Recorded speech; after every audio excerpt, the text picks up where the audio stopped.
The real foundation of Marx's political philosophy was the economic argument that there would be a tendency for the rate of profit to fall.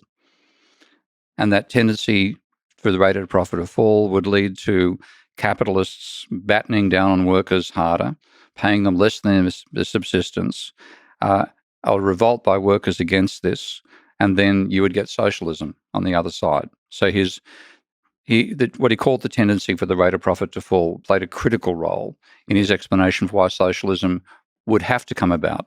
If you look at Marx's own vision of the revolution, it was going to happen in England. Okay? The advanced economies would be first to go through the revolution. The socialist, the primitive economies would have to go through a capitalist transition. And this is the difference between the Mensheviks and the Bolsheviks. So the Mensheviks, and Hyman Minsky came out of the Menshevik family, the Mensheviks believed you had to go through a capitalist phase. Russia had to go through a capitalist period before it becomes socialist. The Bolsheviks believed they could get there in one go. The following is a conversation with Steve Keen, a brilliant economist that criticizes much of modern economics and proposes new theories and models that integrate some ideas and ditch others from varied thinkers, from Karl Marx to John Maynard Keynes to Hyman Minsky. In fact, a lot of our conversation is about Karl Marx and Marxian economics. He has been a scholar of Karl Marx's work for many years, so this was a fascinating exploration. He has written several books I recommend, including The New Economics and Manifesto and Debunking Economics. This is the Lex Fridman podcast. To support it, please check out our sponsors in the description. And now, dear friends, here's Steve Keen. Let's start with a big question. What is economics? Or maybe what is or should be the goal of economics? Well, it should be to understand how human civilization comes about and how it can be maintained. And that's not what it's been at all. So we have a discipline which has the right name and the wrong soul. What is the soul of economics? The soul of economics really is to explain how do we manage to build a civilization that elevates us so far above the energy and consumption and knowledge levels of the base environment of the Earth. Because if you think about, and this is actually working from work I've learned from Tim Garrett, who's one of my research colleagues, who's an atmospheric physicist. And his idea is that we exploit these high-grade energy sources from the sun itself to coal, nuclear, et cetera, which means we can maintain a level of human civilization well above what we'd have if we were just still running around with rocks and stones and spears. So it's that elevation above the base level of the planet, which is human civilization. And if we didn't have this energy we were exploiting, if we didn't use the environment to elevate ourselves above what's possible in the background, then you and I wouldn't be talking into microphones. We might be doing drum beats and stuff like this, but we wouldn't be having the sort of conversation we have. So to explain how that came about, that was what economics should be doing, and it's not.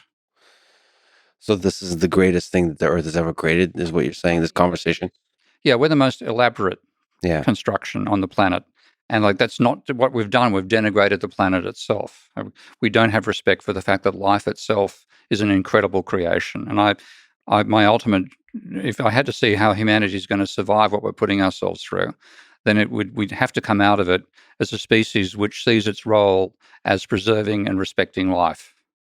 I like how you took my silly, incredible statement and made it into a serious one about how amazing life is. Life is incredible, and when humans don't respect it enough, we trash it. And that's what economics, I think, has played a huge role in that. So I actually regard my discipline, I would never call it a profession, let alone a science. My discipline has probably helped bring about the termination potential, the feasible termination of human civilization. Strong words. Okay, let's return to the basics of economics. So what is the soul and the practice of economics? What should be the goal of it? Because you're speaking very poetically, but we'll also speak pragmatically about the tools of economics, the variables of economics, the metrics, the goals, the models. Practically speaking, what are the goals of economics? Well, in terms of the tools we use, we should be using the tools that engineers use, frankly. And that sounds ridiculously simple, because you would expect that economists are using up-to-date techniques that are common in other sciences, where you're dealing with similar ideas of stocks and flows and interactions between the environment and a system and so on. And that's fundamentally systems engineering. And that's what we should be using as the tools of economics. Now, if you look at what economists actually do, the sophisticated stuff involves difference equations. And like difference equations, if you've done enough mathematics as you have, difference equations are useful for like individual level processes. If you're talking about an automaton, it'll go from state t to t plus 1, t plus 2, and so on.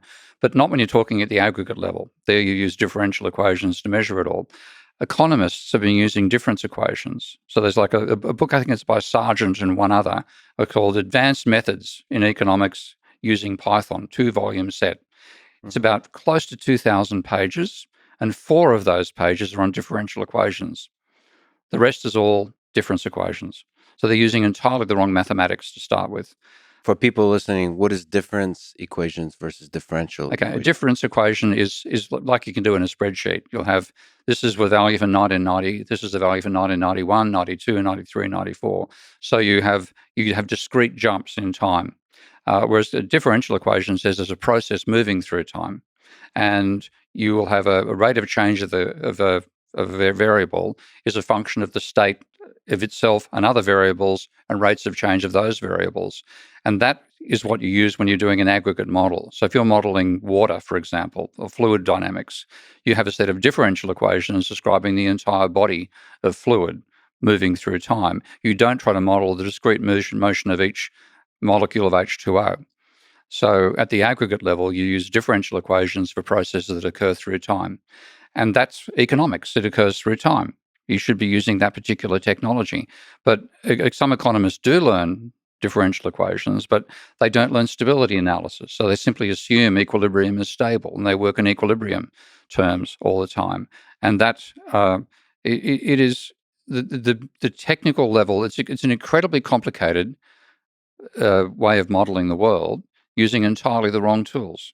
Okay, we'll talk about that because it's unclear what the right tools are. Yeah. Maybe it's more clear to you, but I've got to make it clear to an audience.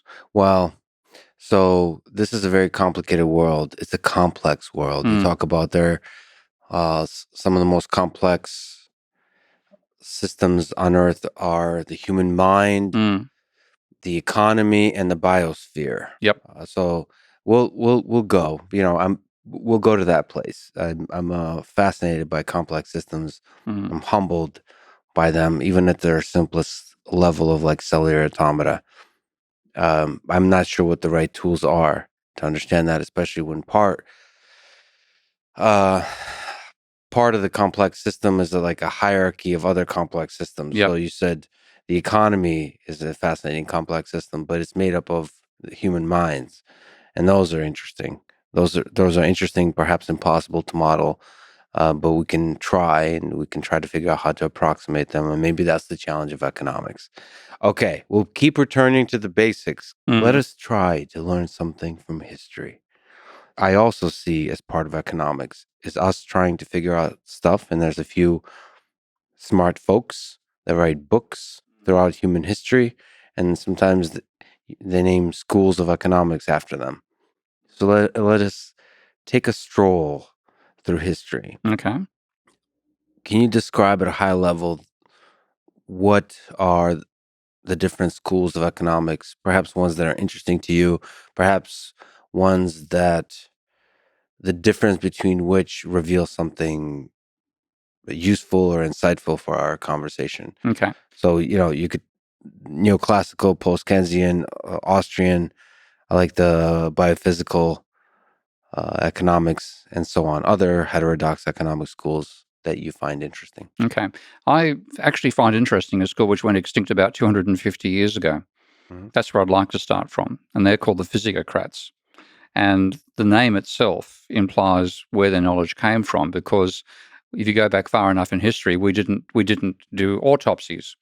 But when you started doing autopsies, they found wires, they found tubes, etc., etc., and they started seeing the body as a circulation system, and they applied the same sort of logic to the economy. And they came out of an agricultural economy, which was France, and they saw that the wealth came effectively from the sun. So they saw all wealth comes from, they said the soil, but what they really mean is sun. The soil absorbs the energy of the sun. One seed plants, 1,000 flea seeds come back. There is no surplus. We are simply mining what we can find out of the natural economy. That's where we should have stayed and developed from that forward. We then went through the classical school of economics, which comes out of Adam Smith. And Smith, coming from Scotland, looked at what the physiocrats said, and what the physiocrats argued was that agriculture is the source of all wealth, and the manufacturing sector is sterile. That's literally the term they use to describe the manufacturing sector. What does sterile mean? Sterile means you don't extract value. You simply change the shape of value. So the value comes from the soil. The value comes from the soil. That's the free gift of nature. That's literally the phrase they used. And we then distribute the free gift of nature around, and we need carriages, which was the manufacturing term they used at the time, as well as wheat. Mm-hmm. So to make the carriages, we take what's been taken from the soil and we convert it to a different form, but there is no value added in manufacturing. Yeah. So Smith looked at that and said, well, I'm from Scotland, and we've got these industries, and we make stuff and it's machinery. And he said, no, it's not land that gives us the source of value, it's labor. Yeah. Now, that led to the classical school of thought, and that said that all value comes from labor, that value is objective, so it's the amount of effort you put in, that the price two things will exchange for reflects the relative effort that's involved in the manufacturing.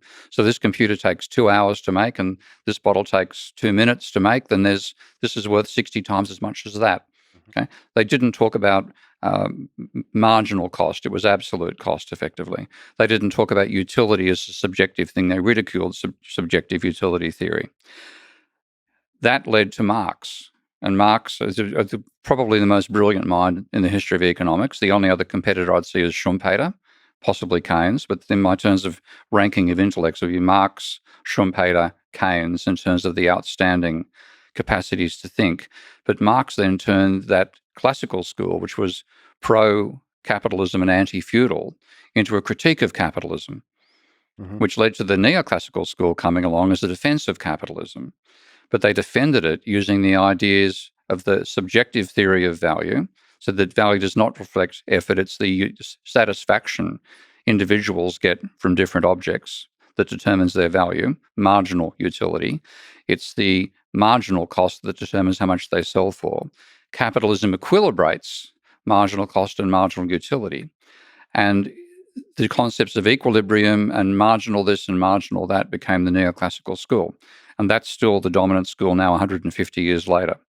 So that's the one that everybody learns. And when you first learn economics, if you don't have the critical background that I managed to acquire, that's what you think is economics, the marginal utility, equilibrium, oriented analysis of mainstream economics. And for example, they ignore money. Okay? People think economists, you must be an expert on money because you're an economist. Well, in fact, economists learn literally in the first few weeks at university that money is irrelevant. They say money illusion.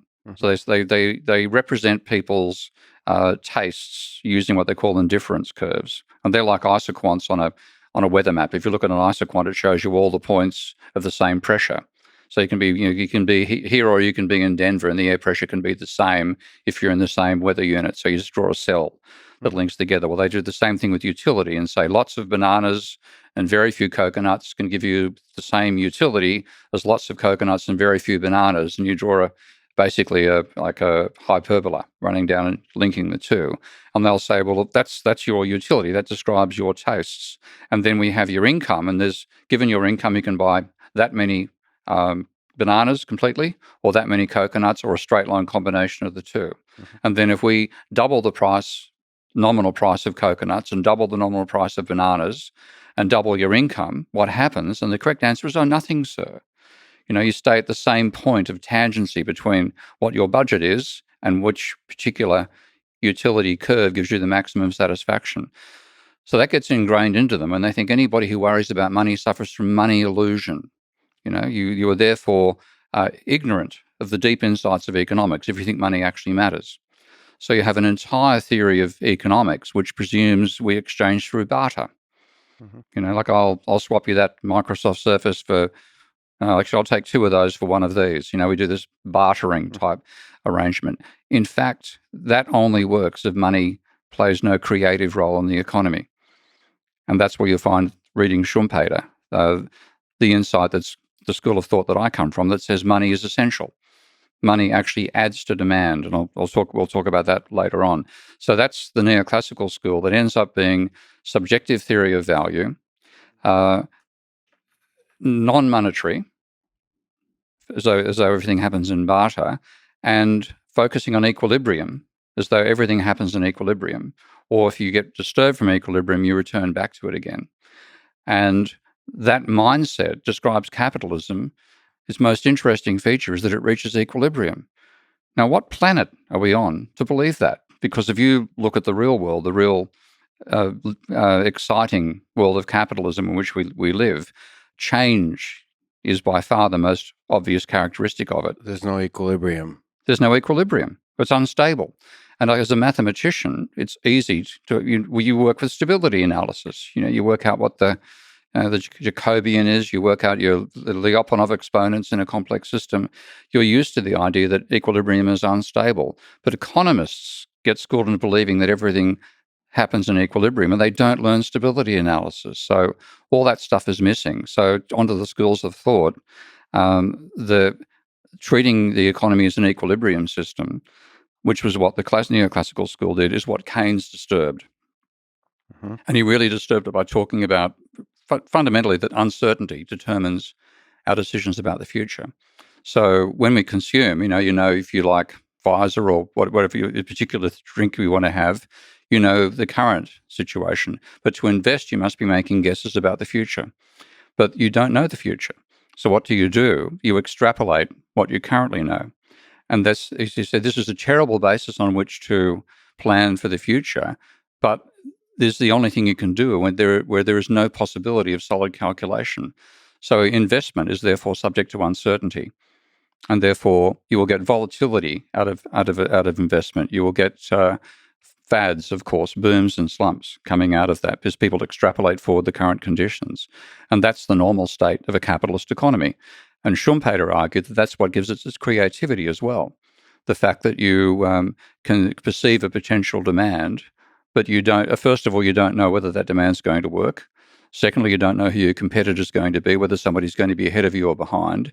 If there's a fad, you'll overinvest. Okay, all this stuff is the real nature of capitalism, and that's what we should be trying to capture: the dynamic, non-equilibrium, monetary violence and creativity of capitalism. That's what we should be analysing.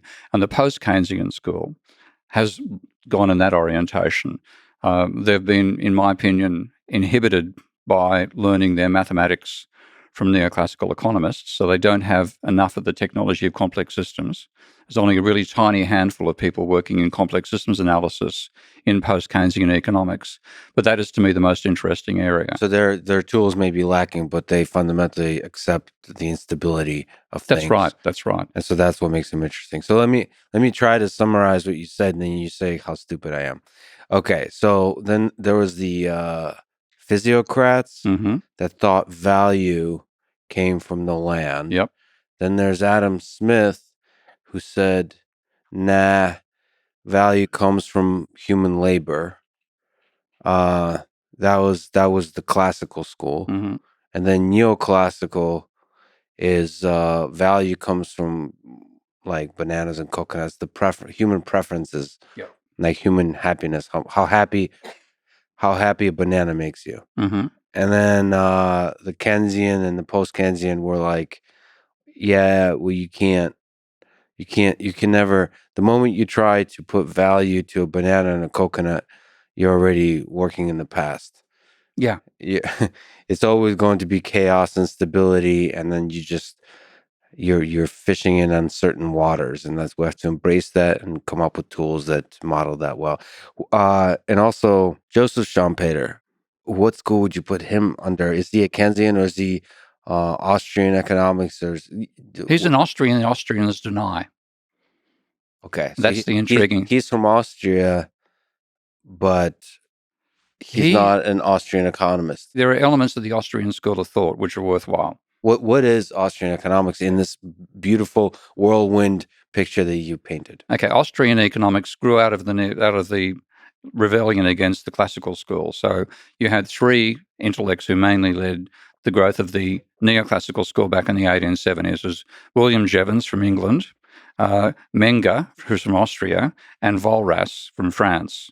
And Walras tried to work out a set of equations to describe a multi-product economy where there's numerous producers and numerous consumers. Everybody's both a producer and a consumer, and you try to work out a vector of prices that will give you equilibrium in all markets instantaneously.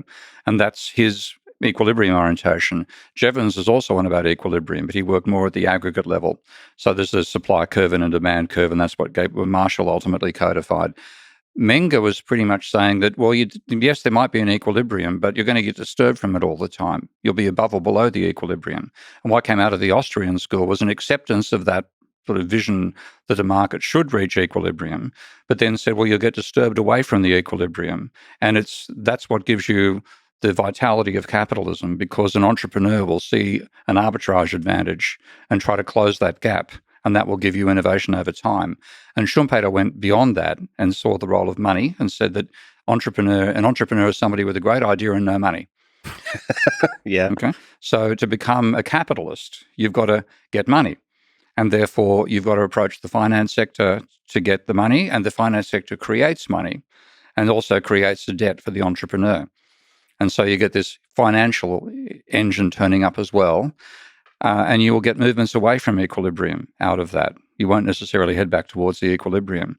So Schumpeter has a rich vision of capitalism in which money plays an essential role, in which you will be disturbed from equilibrium all the time. And that is really, I think, a much closer vision of actual capitalism than anything by even the leading Austrians, Hayek, et cetera, they and certainly Rothbard, who I find totally like reading a cardboard cutout version of the wealth of nations. It's I find his worth trivial. But Schumpeter was rich, but with the same foundations as the Austrians. But because he talked about the importance of money, that took him away from the Austrian vision, which is very much based on a hard money idea of capitalism. Schumpeter said you needed the capacity of the financial sector to create money to empower entrepreneurs. And that's a very important vision. So Schumpeter's argument is the deviation from equilibrium. That's where all the fun happens. That's where all the magic happens. That's the magic of capitalism.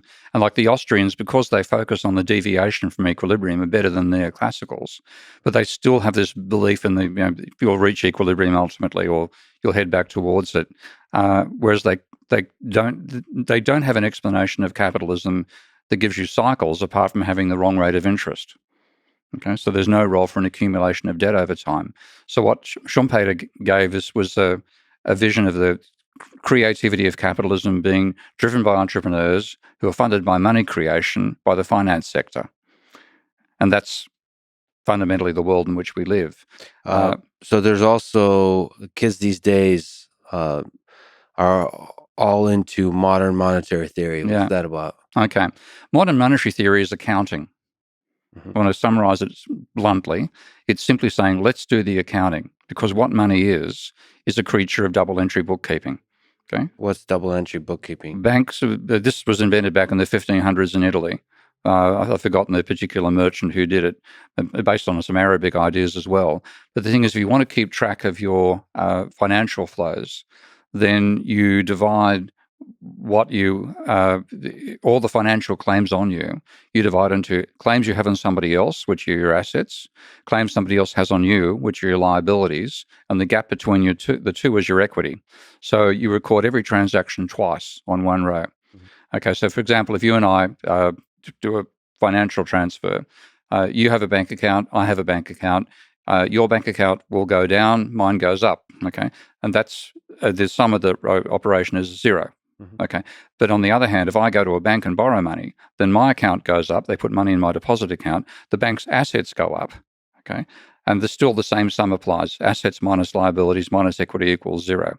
Now, that's simply saying money is a creature of accounting. It's not a creature of a commodity. So if you think about how Austrians think about money and how gold bugs think about money and Bitcoin enthusiasts, if there are any left, think about money, what they see is money as an object. Okay, and you and I can both have more gold if we're both willing to go to this, a mine somewhere and dig a few holes and get a few specks of gold out. So there's no competition or no interaction between you and me if money is gold.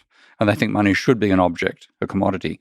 But money fundamentally is not a commodity. It's a claim on somebody else. That's money as its essence. So when you do it, you must use double entry bookkeeping to do it. And then when you do, you find all the answers that come out of thinking of money as a commodity are wrong. So, for example, and I've got Elon on this one. So I want to get this through to Elon because I saw him making a comment about this a few weeks ago on Twitter. He said that it's wrong for the government. Effectively, it seems wrong for the government to always be in deficit. Mm-hmm. Okay. Now, when you look at it and say, well, how is money created? How does money come about when it's not a commodity like gold, which you dig up out of the ground, when it's actually social relations between people that create money? Well, money is they're fundamentally the liabilities of the banking sector. If we make a transfer between us, your deposit account goes down, my deposit account goes up. Those are exchanges on the liability side of the banking sector. But if we have a transaction with a bank, then if the bank lends us money, its loans go up, its deposits go up. Again, that same balance. So you've got to look and say money, therefore, is fundamentally the liabilities of the banking sector. So how do you create additional liabilities? You must have an operation which occurs both on the liability side and the asset side of the banking sector. So if you and I make a transaction, no money is created. Existing money is redistributed. But if you go to a bank and take out a bank loan, then money is created by the bank loan. So the liabilities of the banking sector rise, the assets rise, they're balanced, but more liabilities of the banking sector means more money. Okay, so that's how private banks create money, and that's what I first started working on when I became an academic about 35 years ago. The actual dynamics of private money creation. But the government has the same sort of story. If the government runs a deficit, it spends more money on the individuals in the economy than it taxes them, which means their bank accounts increase. So a government deficit creates money for the private sector. Okay, so that's where money creation occurs from the government. So it puts more money into people's bank accounts by spending, by welfare payments, than it takes out by taxation. So that's creating new money. And then on the other side, on the bank, the money turns up in the reserve accounts of the banks, which are basically the private banks' bank accounts at the central bank. So rather than the asset of private money creation being loans, the asset of government money creation is reserves. Okay? Right. Money creation is a good thing. So you mentioned a bunch of stuff like private money creation with the liabilities in the banks, and then how the government is doing, the reserves, blah, blah, blah. At the end of the day, there's a bunch of printers that are printing money. What is money? And then you also said something interesting, which is social relations between humans is what creates money. I think my mind was blown several times over the past minute. So it's difficult for me to reconstruct the pieces of my mind back together. But basic question, is money creation a good thing or a bad thing? Money creation is a good thing because money creation is what allows commerce to happen. Isn't there a conservation of... No, there isn't. I had arguments with physicists over this, and it took me a long time to answer it. They thought the sum total of all money is zero. Yeah. Okay. It's the sum total of all assets and liabilities is zero. So if you imagine your assets minus your liabilities is your equity, and your asset is somebody else's liability, and your liability is somebody else's asset. When we're talking about financial assets, and this is another mind-blowing thing that I've just recently solved for myself. So the sum total of all financial assets and liabilities is zero. Okay, wait. I'm going to interrupt you rudely. What are assets? What are liabilities? Assets are your claims on somebody else. So, Specific. Give me an example of an asset. okay, do you have a mortgage for this house? No, I'm renting. You're renting. There you go. Well, if you had a mortgage, that'd be your liability. That would be my liability. Okay. The mortgage would be the bank's asset. Right. Okay. If you add the two together, you get zero. Okay. So that's zero. That's zero. The money is the liability side of the banking sector. Okay. Okay. Assets are the assets on the other side can be either created by the banking sector, which is where you get bank loans, or created by the government, where you get reserves. But money is the liabilities. Money is, if you think about protons and antiprotons in that sense, money is like the antiproton. It's the negative, the liability. But wait. The liability is the negative. Yeah. Well, how's that money? I thought money is the positive. What is a liability for the banking sector is an asset for you and me. And asset includes money. Yeah. Okay. If you have a bank account, like you'd have a bank account and you'd have some cash. Okay. Yeah. Okay. Those are your assets. But the bank account is a liability of the banking sector, and the cash is a liability of the Federal Reserve. Okay. So what's money? Well, money is money is the promise of a third party that we both accept to close our transaction. And that's a bank? That's a bank. Yeah, this is one of the most important works I've ever read. Is a work by a wonderful, now unfortunately deceased, tiny Italian economist called Augusto Graziani. Oh, and he's the most wonderful personality. Augusto, I met him on a few occasions, is one of the few human beings who can speak in perfectly formed paragraphs. Okay, superbly eloquent. And what he did was write a paper called the Monetary Theory of Production. You can find it downloaded on the web. It's pretty much open source now. And what he said is, what distinguishes a monetary economy from a barter economy? So he said, in a barter economy, what we do is, I'll give you two of these for one of those. Okay? Yeah. Okay, barter. Just working at a relative price. There are two of us involved, and there are two commodities.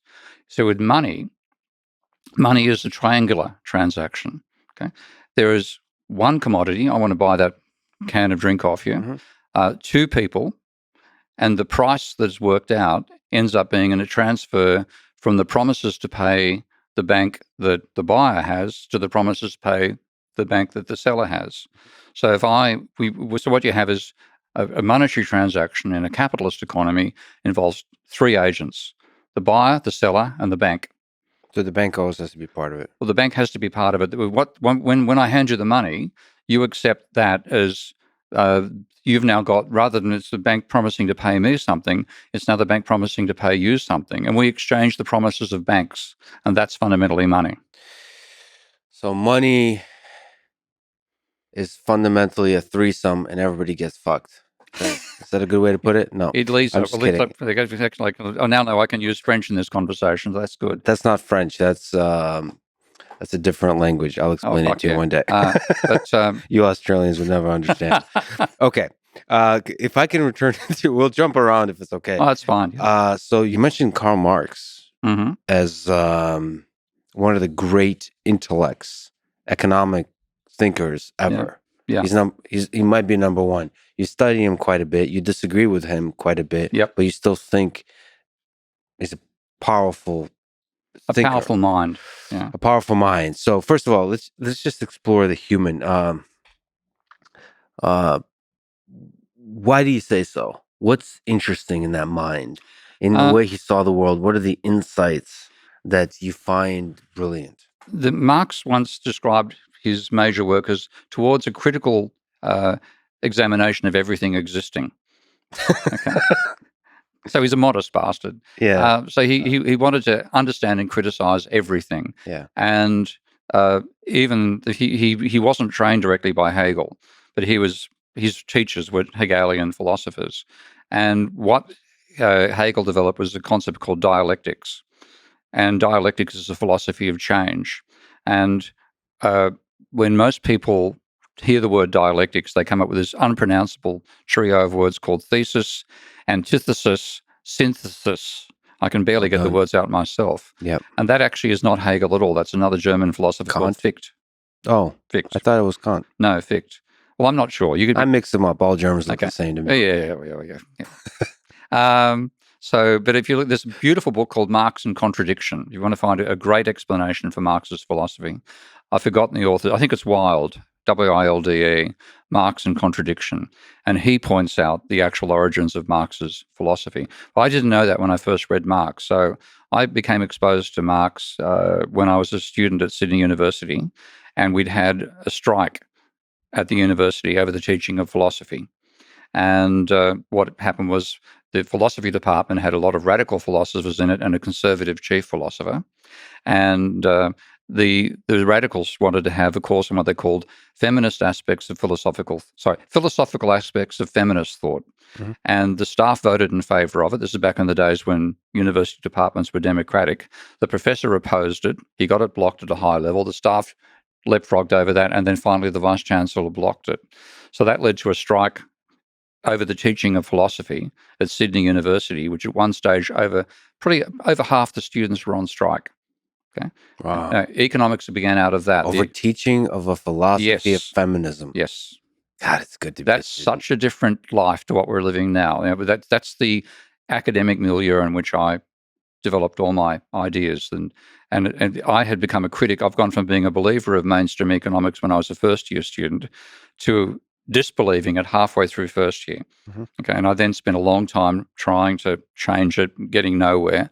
And then this philosophy strike happened, and we took it on in economics, and we formed what's called the political economy movement, and had a successful strike. We actually managed to pressure the university into establishing a department of political economy at Sydney University, as well as a department of economics. What was the foundational ideas? Were you resistant to the whole censorship of why can't you have a philosophy of anything kind of course? Well, it was much more libertarian in the genuine sense of the word period of time at the end of the 60s, beginning of the 70s. Then the word libertarian has been corrupted since then. But it really was about free thought. And you went to university to learn. It was about education. I remember having a fight with my father once where Dad was angry about the marks I was getting for some of my courses. And he said, if you don't get a decent result, you won't get a decent job. And I said, I'm not here to get a job. I'm here to get an education. Oh, wow. Okay, now the thing is, ultimately, it's been a pretty good job for me as well. This is in Sydney, by the way, and Sydney in summer is absolutely gorgeous. And what us bunch of lefties decide to do during summer but read Karl Marx. Yeah, on the beach or? Actually, inside the room of the philosophy department at the University of Sydney in the main quadrangle. So there's sandstone all around us, and we bunch of about 20 or 30 of us reading our way through Marx. Capital, like which? Volume 1 Capital. And I remember walking off to that meeting with one of my friends, who's a law student, and this was a period of a huge construction boom in Sydney. So the whole skyline, which we could see from the campus, was full of what they call kangaroo cranes, which were an Australian invention, that are cranes that can be leapfrogged over each other to build a skyscraper. So here you are reading Karl Marx, looking at the mechanisms of capitalism. But I looked at those mechanisms, and I knew Marx argued that labour was the only source of value. Yeah. And he said machinery doesn't add value. So the cranes are worthless. I'm looking at these cranes and thinking, I want a very good explanation by Marx as to why these cranes don't add value. So reading through the first 7 chapters of Capital, what you found was Marx applying this dialectic. And like the Fichtean stuff is bullshit. That is not how Marx thought at all. I was reading, trying to find the thesis, antithesis, synthesis, and it's not there at all in any of Marx's works. And I've read everything he's ever written on economics from 1844 to 1894 when his last books were published. There's not one word of mention of that. What he does talk about is foreground and background and tension. And his idea of a dialectic is that there is a unity will exist in society.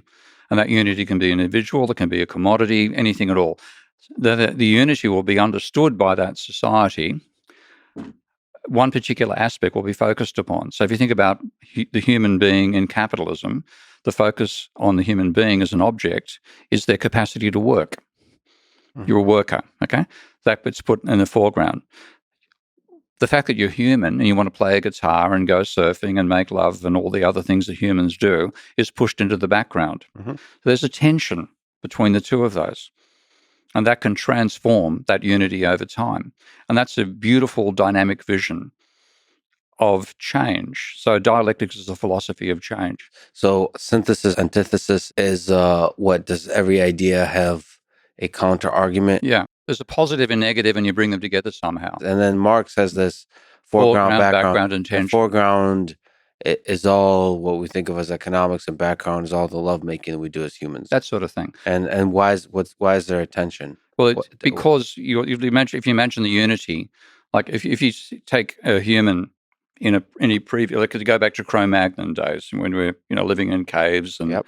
and we've got to go hunting and cook food and stuff like that, but there's no social hierarchy as we've become used to. Yeah. So you don't get laboured as a worker or a capitalist. You're just a human in that situation. Then you've got more of an integrated view of who you are. And I think that's one of the appeals of a genuine tribal culture, that you get treated for the whole of who you are. You've certainly categorized. You're male, you're female, you're young, you're old, you're a hunter, you're a tool maker, et cetera, but you're treated as more an integrated object. When you get put in a complex society like a capitalist society, then one side of you is emphasized and the others are de-emphasized. So is it fair to say that the background is like our basic fundamental humanity, and then the foreground is the machine of capitalism? Effectively, and when you look at it in terms of a human. But what Marx did is apply this to a commodity. So he said, what is the essential unity in a capitalist economy? And the essential unity is a commodity. Okay, that's the essential unit. The essential unity. What's unity? Unity is an object in society. Okay. So he started from the point of view of trying to understand how exchange occurs. Uh-huh. How do we set prices? And his starting vision was to say that a commodity is a unity in a capitalist economy. The part of the unity that we focus upon is its exchange value. A capitalist produces a commodity not because of its qualitative characteristics, but because it be sold for a profit. So the foreground aspect of a commodity is its exchange value. The background aspect of it won't succeed as a commodity unless it has a use value. So the background is the utility thing. Yeah. See, if you made something which didn't work, okay, yeah, then you might be able to sell it, but it has no utility. You can't make that into a commodity. A broken thing can't be sold. Does that have the subjective? Yeah, it has to have the subjective side. So people enjoy as well as the objective. So the objective is what capitalists worry about. I'll give you my favorite counter example of that. I took a bunch of Australian journalists to China way back in the period when the Gang of Four was being on trial. And we did a tour of the Forbidden City in Beijing. And at that stage, all the artifacts of the royal family, the emperor, were actually in the building still. And we walked past one of them, and it was this solid gold bar about this long, shaped like a fist, turned over like this. And on this side, there were rubies, emeralds, diamonds. You'd never seen gemstones. I mean, gems that big. Okay. And one of the journalists asked me what I thought it was. And I said, it's obvious, Jane, it's a back scratcher. Ha, ha, ha. Mm-hmm. I walked away. She caught up with me about 20 minutes later. Said, I asked one of the guides, it is a back scratcher. Wow. So here's a back scratcher for the emperor made of solid gold with diamonds and rubies and emeralds doing the scratching. Yeah. Now that's a commodity in a feudal society. Okay. The cost doesn't matter. You want the most elaborate, beautiful thing because you're the emperor. So in a feudal society, the commodity, what's focused upon is the utility. And the cost of production when you're the emperor is immaterial. Capitalism reverses that. Mm-hmm. So the commodity in a capitalist economy is a plastic $2 scratcher you can get from Kmart or Target. Yeah. Okay? And so the use value is necessary, but irrelevant to forming the price. Now, that was a completely different vision of exchange in capitalism to what I found in the neoclassical theory, because that says it's the marginal utility and the marginal cost of everything that determines the exchange ratio. And the crazy thing about that is not so much the marginal utility, but the argument in the neoclassical theory is that the price ratio, the price will, when there's an exchange going on, there's two-person, two-commodity exchange of two commodities between two people, they will the price will change until such time as the ratio of the marginal utilities is equal to the ratio of the marginal costs. Right. That's supposed to be the equilibrium. Now, Marx says that's bullshit. That's a previous society where you exchange stuff that you happen to have for stuff somebody else happened to have, without any real production mechanism being involved.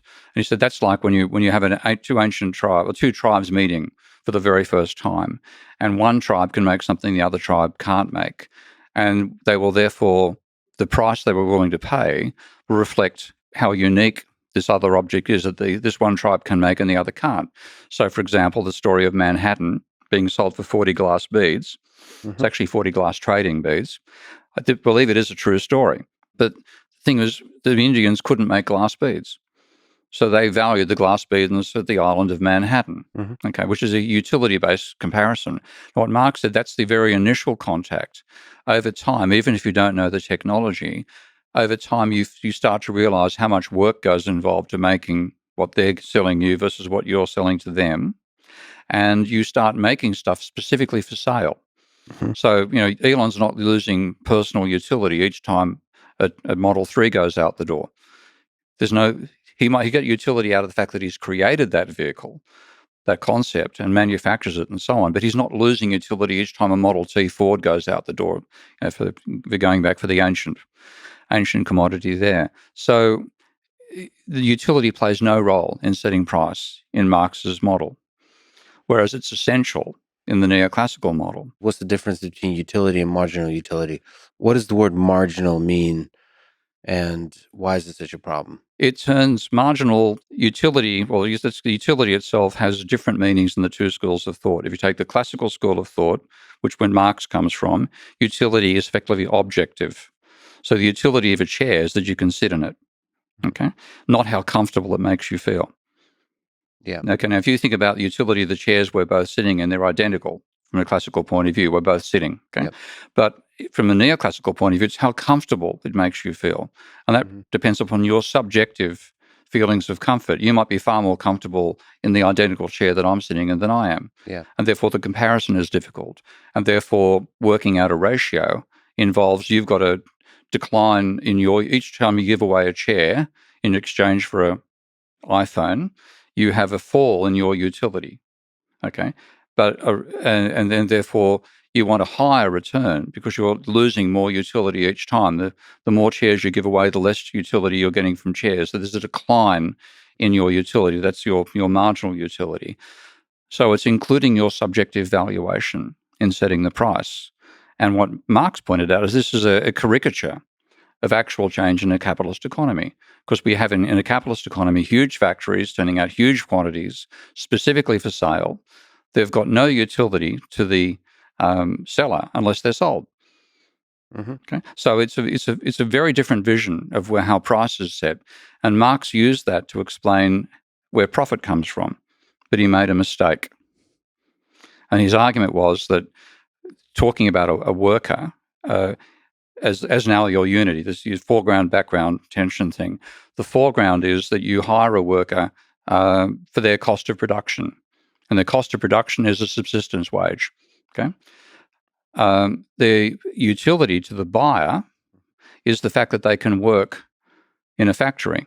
Now, it might take 6 hours, let's say, to make the means of subsistence, and that's the exchange value, and that's what the capitalist pays as a wage to the worker. But they can work in the factory for 12 hours. That's the utility. 12 minus 6 is 6 surplus of value hours, and that's where profit comes from. And that was Marx's argument. And I thought it was brilliant, but it also applied to machinery. Right. Okay. Let's linger on that. Hold on a second. No. Deep is good. Just want to define terms. Don't take that statement out of context. The internet, please. Okay. You said buyer, seller, worker in a factory. Who's the seller? Who's the buyer? Well, you look. Why is the worker the buyer? Well, the worker's the commodity in this case, because if you're going to make stuff in a factory, you've got to hire workers. Yes. Okay. And what Marx is saying, the buyer in that situation is a capitalist. So what does the buyer pay? He says he pays the exchange value. That's back to the commodity thing. Just because that's the starting point. He said the essential unity in a capitalist economy is the commodity. A commodity has two characteristics: exchange value and use value. Okay. Exchange value of a commodity in a capitalist economy will be its cost of production. The use value is what you do with it. Okay, once you purchased it. But labor is a commodity? In this case, when a worker is being hired for a job, yes. So Okay. the worker's labor has an exchange value and a use value That's as it. well? Yeah. Use value of a worker's labor, Yes. exchange value. Let me think about that. Mm. So the hours they put in, Is the use value. interesting. So what does the worker want in this? What are the motivations? Are we not considering the worker in this context as a human being Well, with wants and needs? and that's actually that's the next layer. What Marx gives us is like a layered cake, starting from a foundation of saying straight commodity exchange, and then saying, well, you're treating a worker as a commodity. Now, a commodity is something like this. Okay, that has, so far as I'm aware, no soul. Okay, Yeah. not going to be complaining if I turn it upside down; it'll Yep. fall over. But so there's no soul there. Whereas a human is both a commodity and a non-commodity. Yeah. And therefore, there'll be a tension in the person. I'm being treated as a commodity here. I'm being paid just enough to stay alive. I've got a wife and kids back at home. Yeah. So that is another layer of thinking in Marx. And on that layer, he then says, well, workers will therefore demand more than their value. So that's when you get like political. Marx. You get political and you get money coming above that and so on. But the basic idea starts from the commodities, the fundamental unity in capitalism. The important commodity in Marx's thinking was the worker, because that's where he said profit came from. Yeah. Okay. And then that explains the motivation of the capitalist, and that ultimately leads to the labor theory of value and Marx's arguments about how capitalism will come to an end. Okay. So first of all, what is the labor theory of value? And actually before that, what is value? Is that this is like me asking what's happiness? Is there something interesting to say about trying to define value? You vary, and this is a huge problem in economics, is arguments over what does value mean. And the neoclassicals came down and said it's subjective.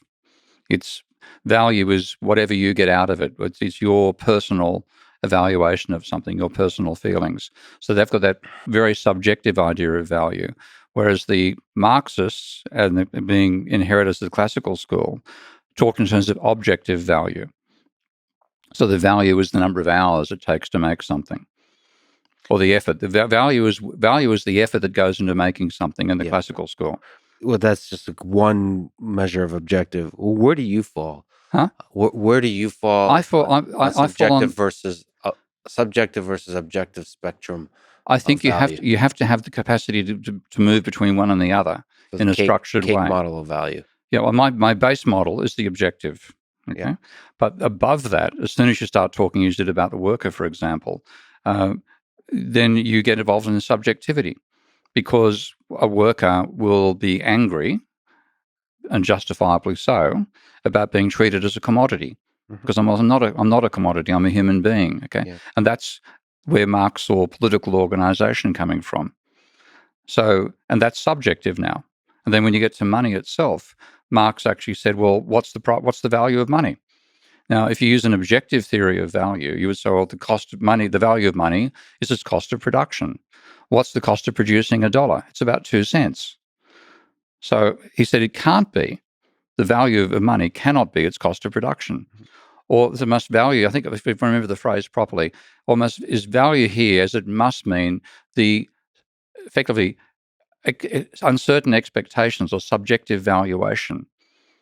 Uncertain expectation or subjective evaluation. Okay, but Yeah. he's okay with that? He was okay with that because he could move between different levels, because he had a structured foundation of this dialectical vision of foreground, background tension, commodity having use value, exchange value, and a gap between the two. Mm-hmm. When you're talking about machines, when you're buying stuff for production. And then at the next level, he could look at worker organization, and say that's driven by being treated as a commodity when you're a non-commodity. So the basic labor theory of value that is ascribed to Karl Marx is that value at the base layer fundamentally comes from the labor you put into something. Yeah. And you say, well, there's some deep truth there, except he misses one fundamental point, which is machines can also bring value to the world. Yep. He was saying they don't. He was the only thing that matters is human labor, not Yeah. labor. How do you measure what's the role of the whatever value machines bring to the Okay. world? This is Asking for a this friend. is another intriguing history, because Marx, when he first started, had what you can call a an exclusivist explanation for why labor created value, What's that? and that was to say that the labor is the only commodity with both what he called commodity and commodity power.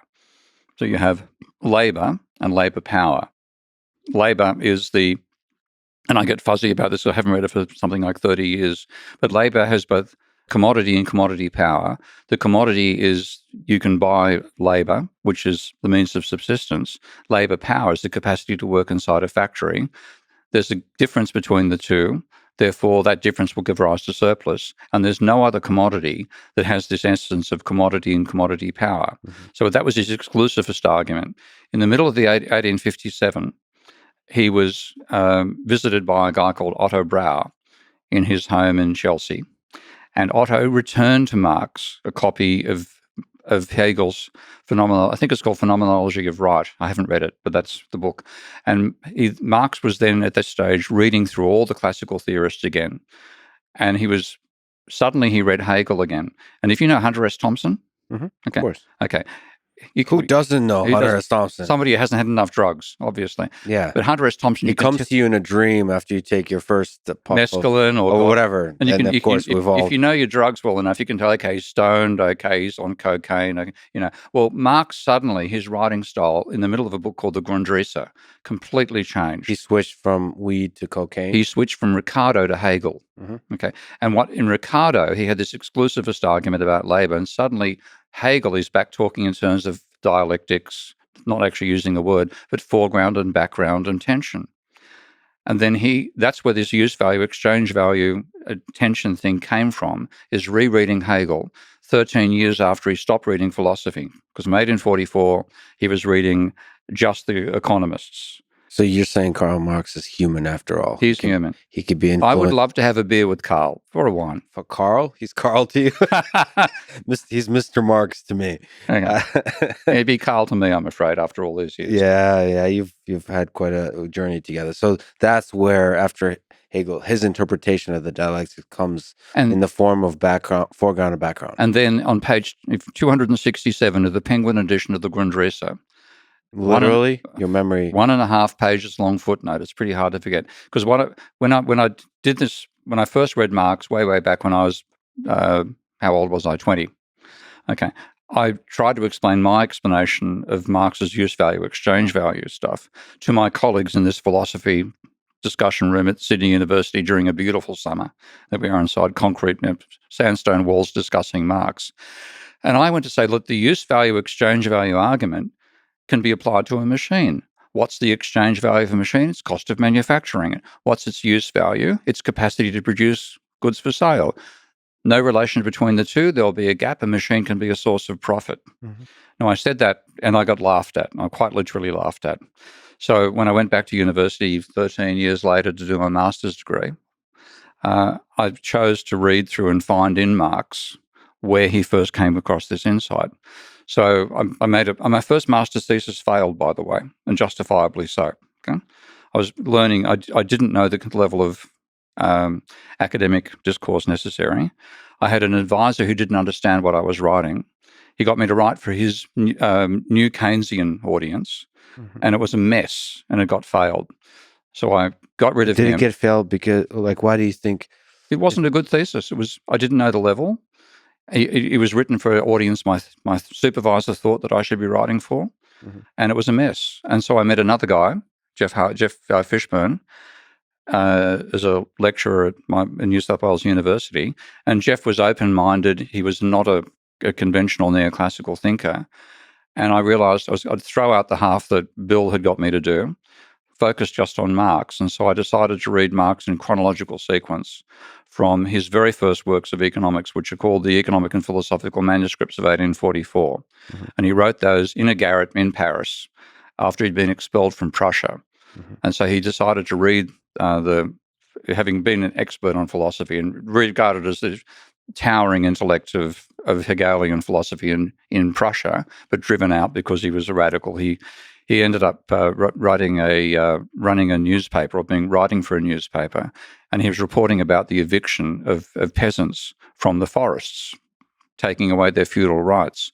And so this is where his passion for economics and humanity came from.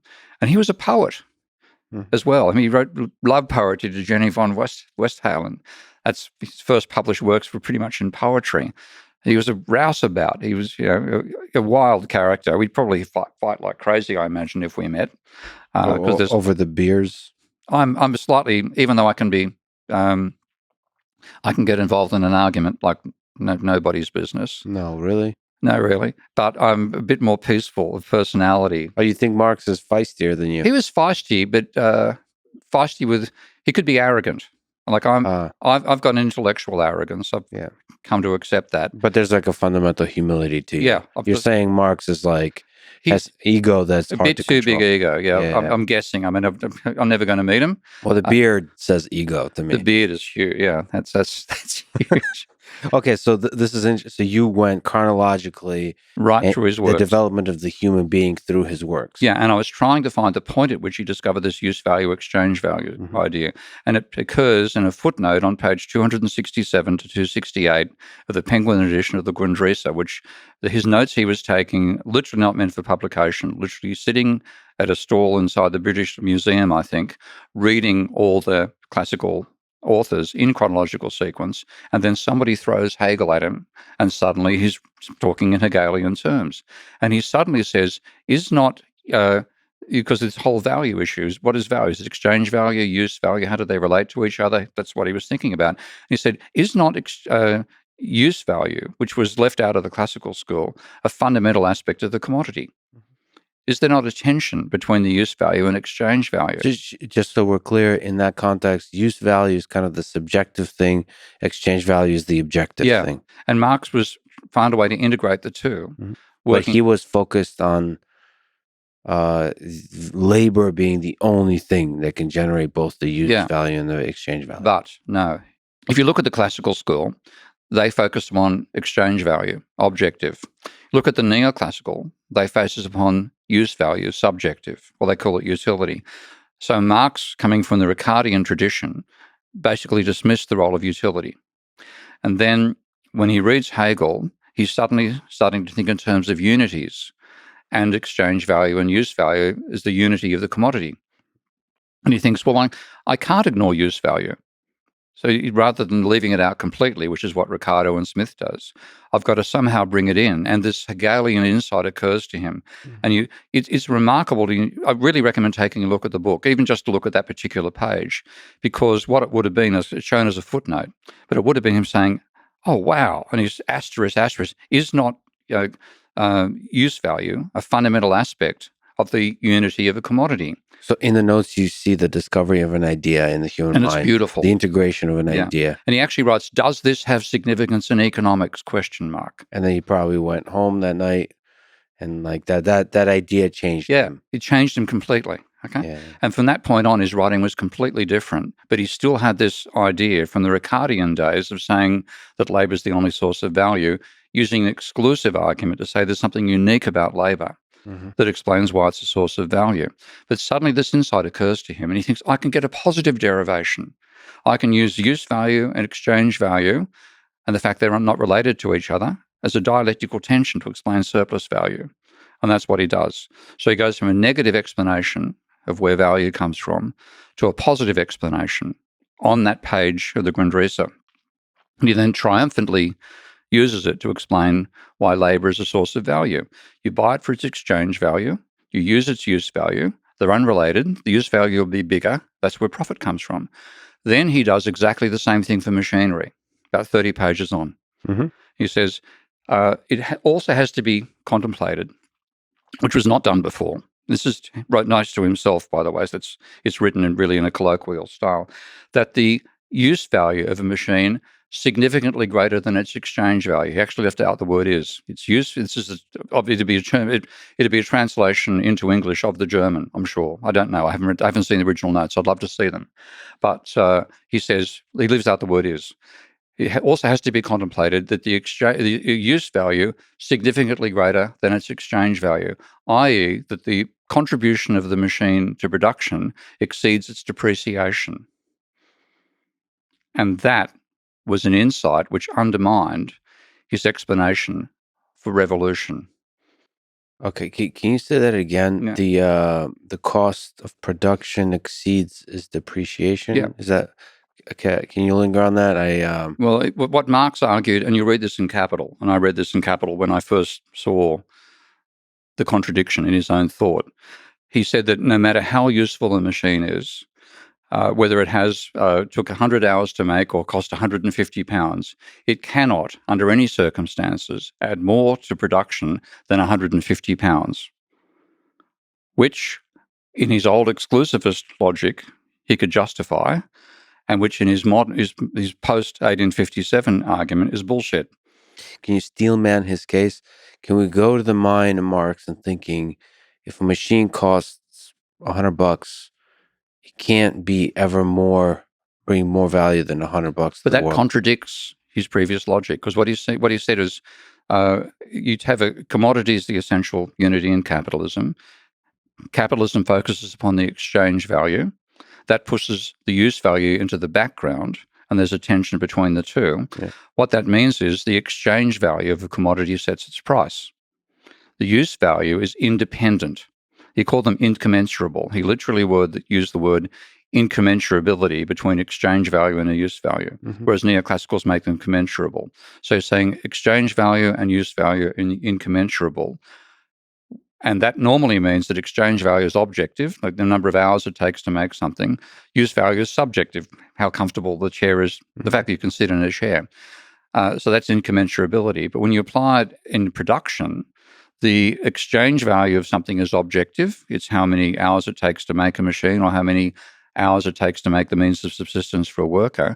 The use value is also objective. You're making commodities for sale. And the worker does 6 hours. 6 hours of work will make the means of subsistence for the worker, but the worker will work a 12-hour day, and the 6 hours becomes a gap. Now, that's incommensurability between use value and exchange value of labour. But when you look at what he said about no matter how long it takes to make a machine or how many pounds it costs, he's saying they're identical, and that's contradicting his own logic. Well, what's the use value of a machine? The fact that it can produce goods for sale, exactly the same as the worker. Now, in my modern reinterpretation of Marx, which brings in my work on energy, I see both labour and machinery as a means to harness energy and produce useful work. And they can both do that. In fact, they do it together. It's a collective enterprise. Okay, so, and we'll go to that. So there's no fundamental difference from an exchange value and use value perspective between a human and a machine. And therefore, they're using the same logic. They can both be a source of surplus. Yeah. Which is what Marx contradicted, because his explanation for where socialism would come from is that profit comes only from labour. Over time, we'll add more machinery than labour. That will mean a falling rate of profit and therefore a tendency towards socialism. And what he did in that insight in 1857 is contradict his own idea about what would lead to socialism. Well, and he couldn't cope with it. Okay. What's the difference between Marxian economics and Marxist political ideology? The gap between the two, the overlap, the differences. The real foundation of Marx's political philosophy was the economic argument that there would be a tendency for the rate of profit to fall. And that tendency for the rate of profit to fall would lead to capitalists battening down on workers harder, paying them less than their subsistence, a revolt by workers against this, and then you would get socialism on the other side. So what he called the tendency for the rate of profit to fall played a critical role in his explanation for why socialism would have to come about. He was saying it would have to come about, or is it a good thing for it to come about? It should come about? He had a should, but he was trying to say it must. So if you look at Marx in the history of radical thought, he was preceded by what were called utopian socialists. Saint-Simon, even the Cadbury's company came out of utopian socialist. And they had an idea about a perfect society in the future where people were properly rewarded, were treated as human beings rather than cogs in a machine, and all this sort of stuff. And they said socialism should come about because it treats humans better than capitalism does. Marx said, I can prove that socialism must come about. So he had a utopian vision of a future society, but he thought he could prove that it had to come about. And the proof relied critically upon tendency for the rate of profit to fall, and that relied upon labour being the only source of profit. What was his utopian view? So this idea from each according to his ability to each according to his needs. Yeah. Is that the utopian?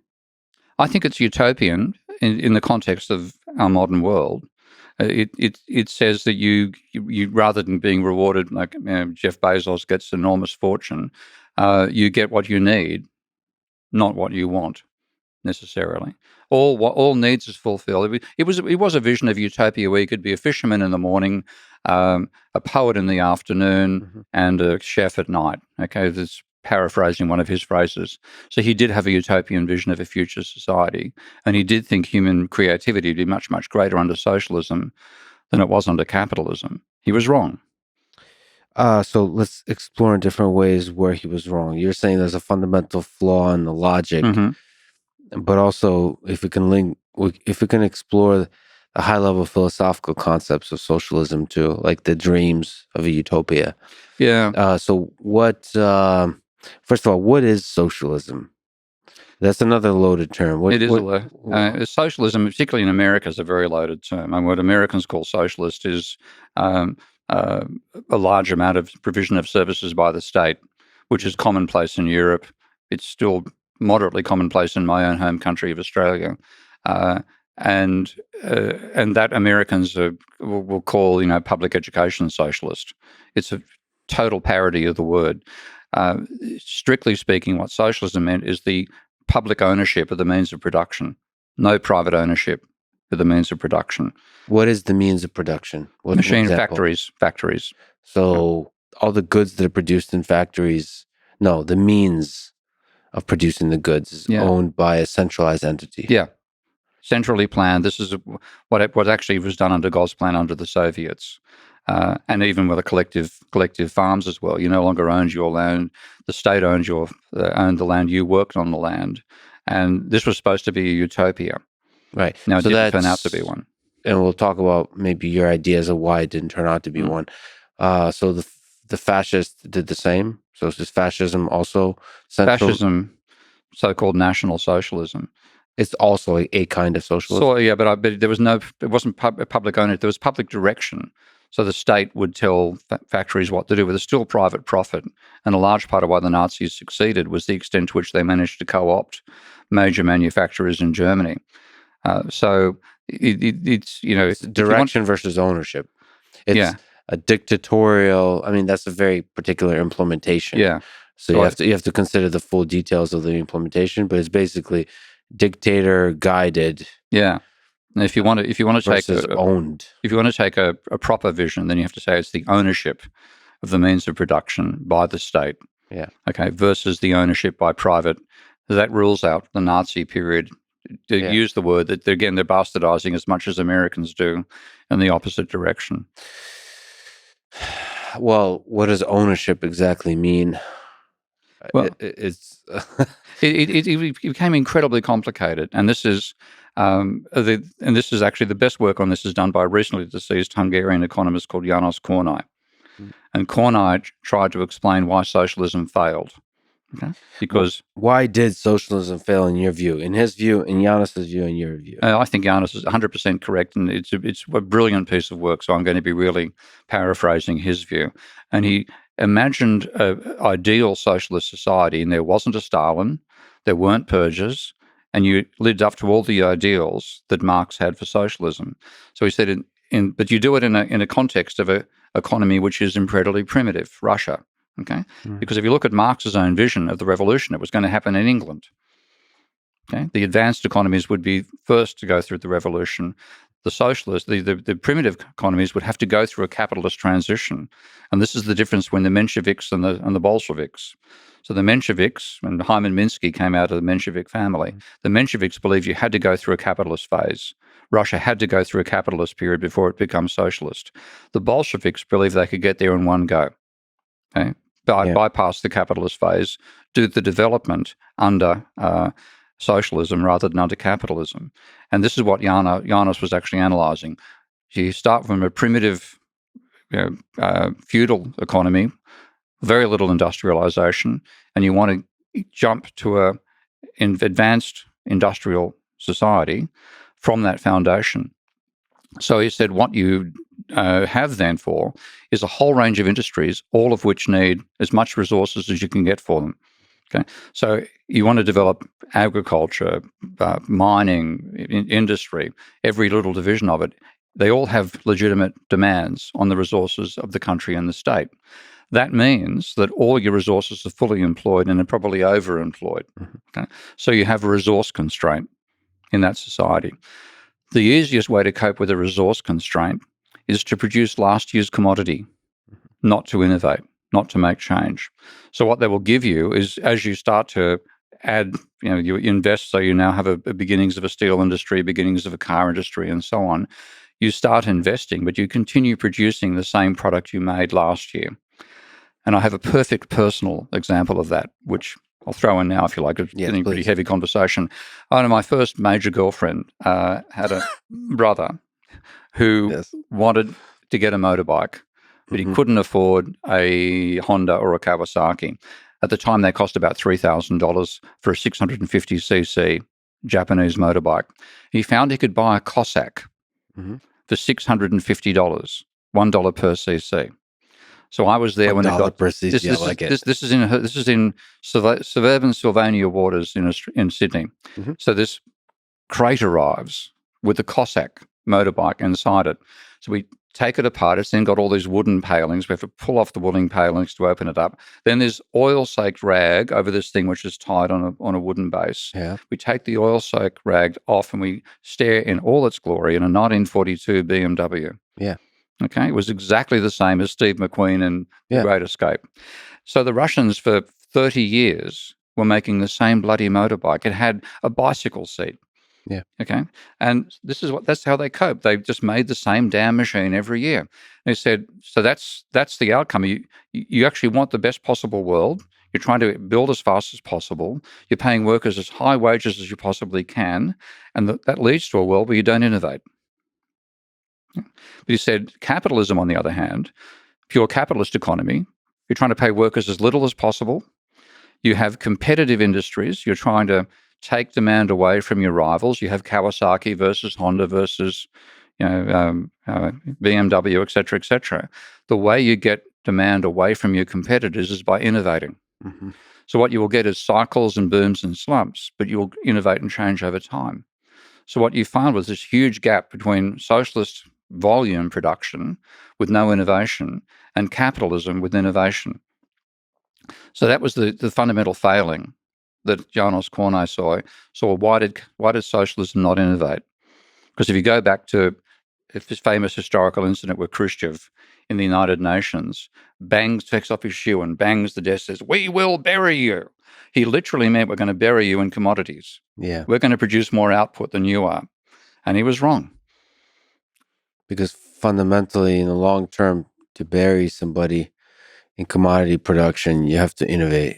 Yeah. And there's another remarkable Soviet engineer who was given the job of interpreting Marx's ideas of industrial sectors. So he had the commodity sphere, the industry sphere, sector 1, sector 2, sector 3.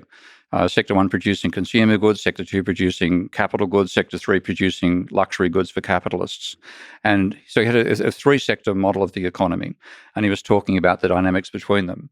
And what Feldman did was reinterpret this as an engineer would reinterpret it, which was brilliant work.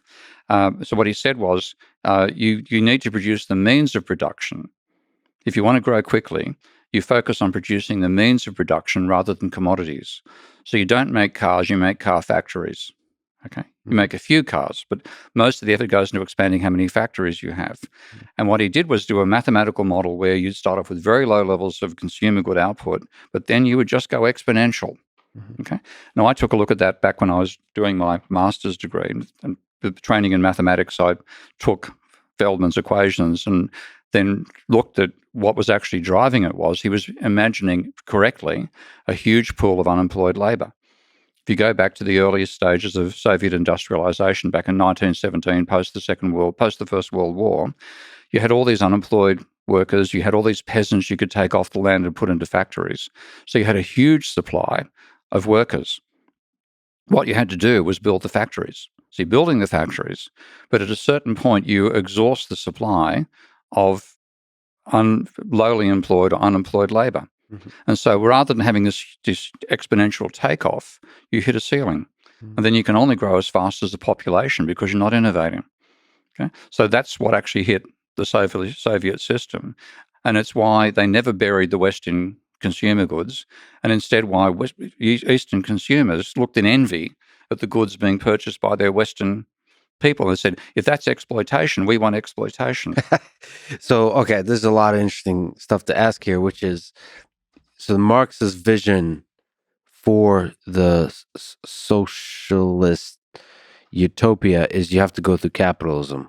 The Mensheviks were true to Marx's original idea. Right. So is there a case to be made that in the long arc of human history on like human civilization on Earth, that we're going to live out Marx's vision for utopia, which is like, will we run into a wall with capitalism? I think we are running into a wall with capitalism. In fact, I think we've already gone through the wall and we haven't yet realized we've smashed our skulls. Okay. Okay. But on the other side, we're bleeding and everything like that. Does Marx have any insights on what the other side of capitalism, what is beyond capitalism? I think that beautiful phrase of "from each according to his ability, to each according to his needs" describes what we should end up with. And I think that's actually, if I think about, I'm an Elon Musk fan. That's what I think is partially going to be the nature of society if we build one that functions on Mars. Because, and I've actually seen an interview with the Italian who's involved in designing what the future colony will look like. He was actually asked this question: can there be enormous inequality in Martian civilization? The guy said absolutely not, because the resources, resource constraint applies. You simply can't give somebody an underground bunker 100 times the size of somebody else's 100 underground bunker. There's the scarcity of resources imposes a need for equality overall. Is that always? That's interesting. I mean, the scarcity of resources. Wait, but I feel like that's the contradiction. I thought. Well, you're thinking neoclassical about scarcity. Yeah, I'm barely thinking at all. It's not, so wait, I thought scarcity. The best way to build on top of scarcity is a capitalist type of machine. No, this is where, again, our vision of what scarcity is wrong. Because, and Ricardo said this actually better than Marx, because Ricardo said there are some products whose value is determined entirely by their scarcity. Yeah. Paintings, rare wines, etc., etc. He said they are things you cannot reproduce in a factory. He said the essence of capitalism is what you can make in a factory. And therefore, for these unique objects, these rare objects, Picasso painting, a beautiful bottle of wine, etc., then the utility, it can't be reproduced easily. So its price will be determined by subjective valuation. He said what we're talking about in capitalism is the stuff you can make en masse. Okay, and that is the true focus of a capitalist economy, and that is not about scarcity. That is about the only scarcity applies when you don't have the resources to make them anymore, or you can't use the energy involved because you'll damage the biosphere too much, which we've already done. Okay, but fundamentally, the scarcity that neoclassicals have made us think about, and Austrians think about as well, is non-reproducible. But the essence of capitalism is the commodity, the back scratcher, the $2 back scratcher. Anybody can, the cheapest chips to make, and that's why you can make a profit out of them. Not the elaborate gold thing with diamonds and rubies that only the king gets. So we think our vision of scarcity has been perverted by neoclassicals analysing the exception to capitalism and calling it capitalism. Okay, fair enough. So, let's put Mars aside because I think there's a lot of strange factors that have to do with a whole nother planet, civilization that we don't quite understand, like how economics works with different geographic locations, one of which have new challenges, which is what essentially this is. I don't know if you can apply the same economic No, theory but I'm stuff saying to your Mars. question, I think, we'll be forced into that ultimately by having to make a compromise with the ecology. And we've been ruthless about the ecology of this planet, and we're going to pay the price for it. So if you have a planet where you can't be ruthless, okay? Well, Yeah. you have to mine it as carefully as possible. Then that utopian might be imposed upon you for the needs for survival on that planet. Back here, Marx's utopia was still the one that ignored the ecology. And I think if I have a vision of a utopia in future, it's got bugger all to do about what humans get out of it. It's what humans respect. They have to respect life. So I don't see that I see that as a one-eyed utopia, a utopia for a single species, as if it can exist on its own, which we should know it can't. Quick bathroom break? Yeah, that would be great. We took a little bit of a break, and now we're back. We needed to take a break because my brain broke, and I'm piecing it back together. You mentioned ecology and life and the value of all of that. We'll return to it if we can. But first, we said why this kind of this idea of why socialism fails. Can we linger on this a little bit longer? In how did the ideas of Karl Marx lead to Stalinism? So this particular implementation. Yeah. Is there something fundamental to these ideas that leads to a dictator and that leads to atrocities? There's something about the mechanism of the bureaucracy that's built that leads to a human being that's able to integrate absolute power and then start abusing that power, all that kind of stuff. Like some of the history of the 20th century, is that inextricably connected to the ideas of Karl Marx? I think to some extent it is, but I'm going to also say that if it hadn't been for the Bolsheviks interpreting Marx and saying we can reach socialism without going through capitalism, then it might not have happened. So if you look at the Mensheviks were a rival political group in Russia, and that's where Hyman Minsky, who's a huge inspiration for me. So he's an economist who was can we take a little tangent? Who was Hyman Minsky? Yeah, Hyman Minsky was the person who developed analysis of capitalism based on financial instability. And he was actually the PhD student of Joseph Schumpeter and an Austrian economist as well, whose name I've forgotten temporarily. And he asked him, his parents were both refugees from Russia during the Stalinist period because the Mensheviks were being wiped out in Russia, just like any other opponents to the Bolsheviks were being eliminated. So I think his parents met in Chicago, still remained socialist, still remained politically active, and he was educated in a family that was just imbued with Marx as its vision. He ended up fighting in the Second World War on the American side, coming back to America and studying mathematics, and then also doing an economics degree leading to a PhD. And the question he posed for himself is, what causes Great Depressions? And he put it beautifully. He said, can it happen again? It being the Great Depression.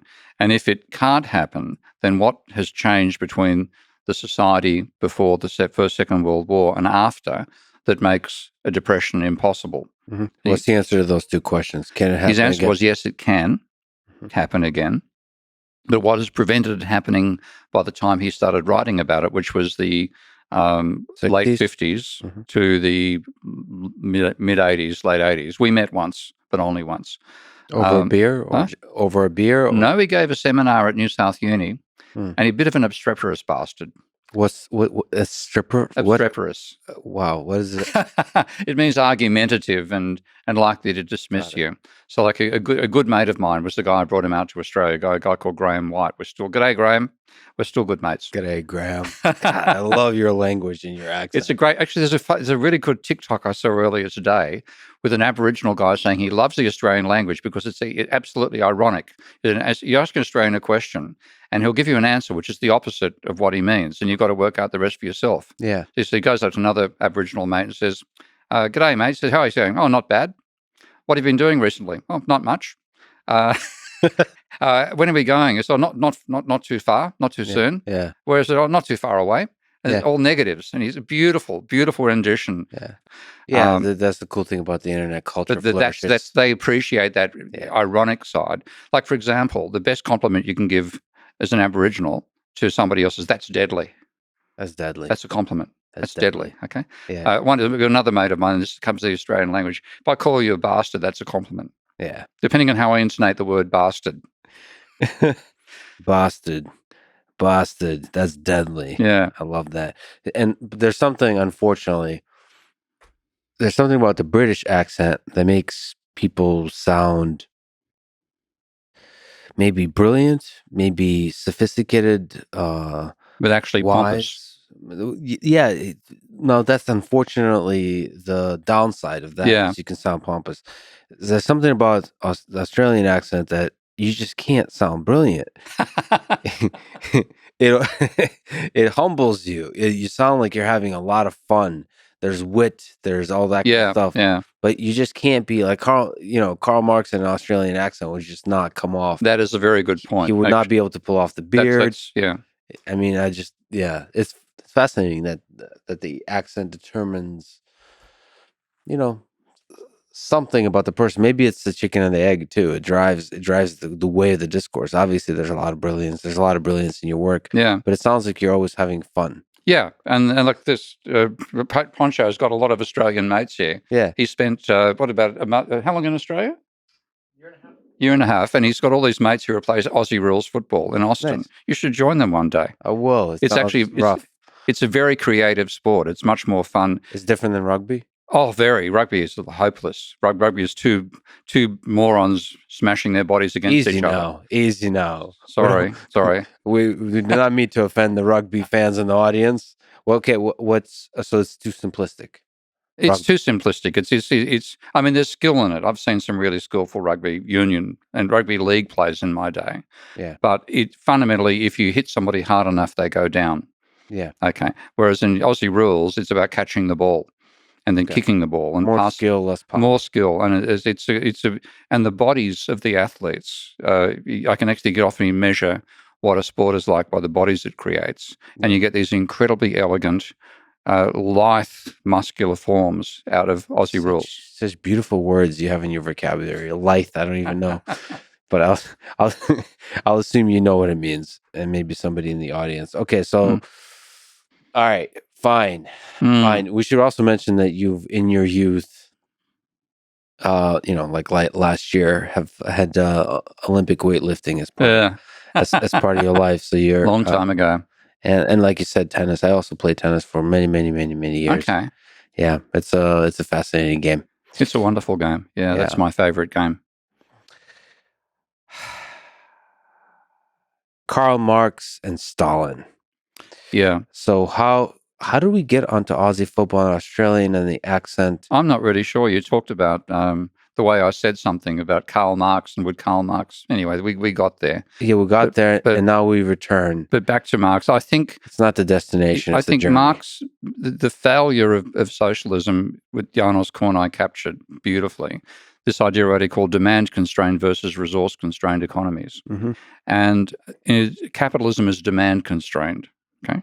And this is, again, where neoclassical theory is completely wrong, empirically completely wrong.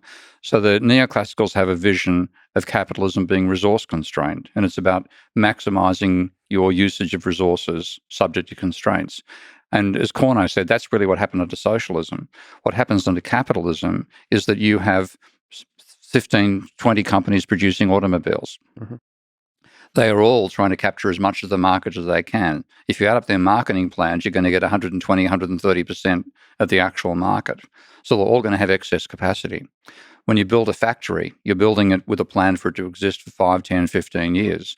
You have to have excess capacity in the factory. So that means that capitalism has a far greater productive capacity than it actually uses. And then the way that you manage to get demand into your factory is to innovate and produce something nobody else does. Or you're producing in volume, and when somebody produces like a bung tire, comes out of Firestone, then Goodyear is ready to expand its production and take advantage of that.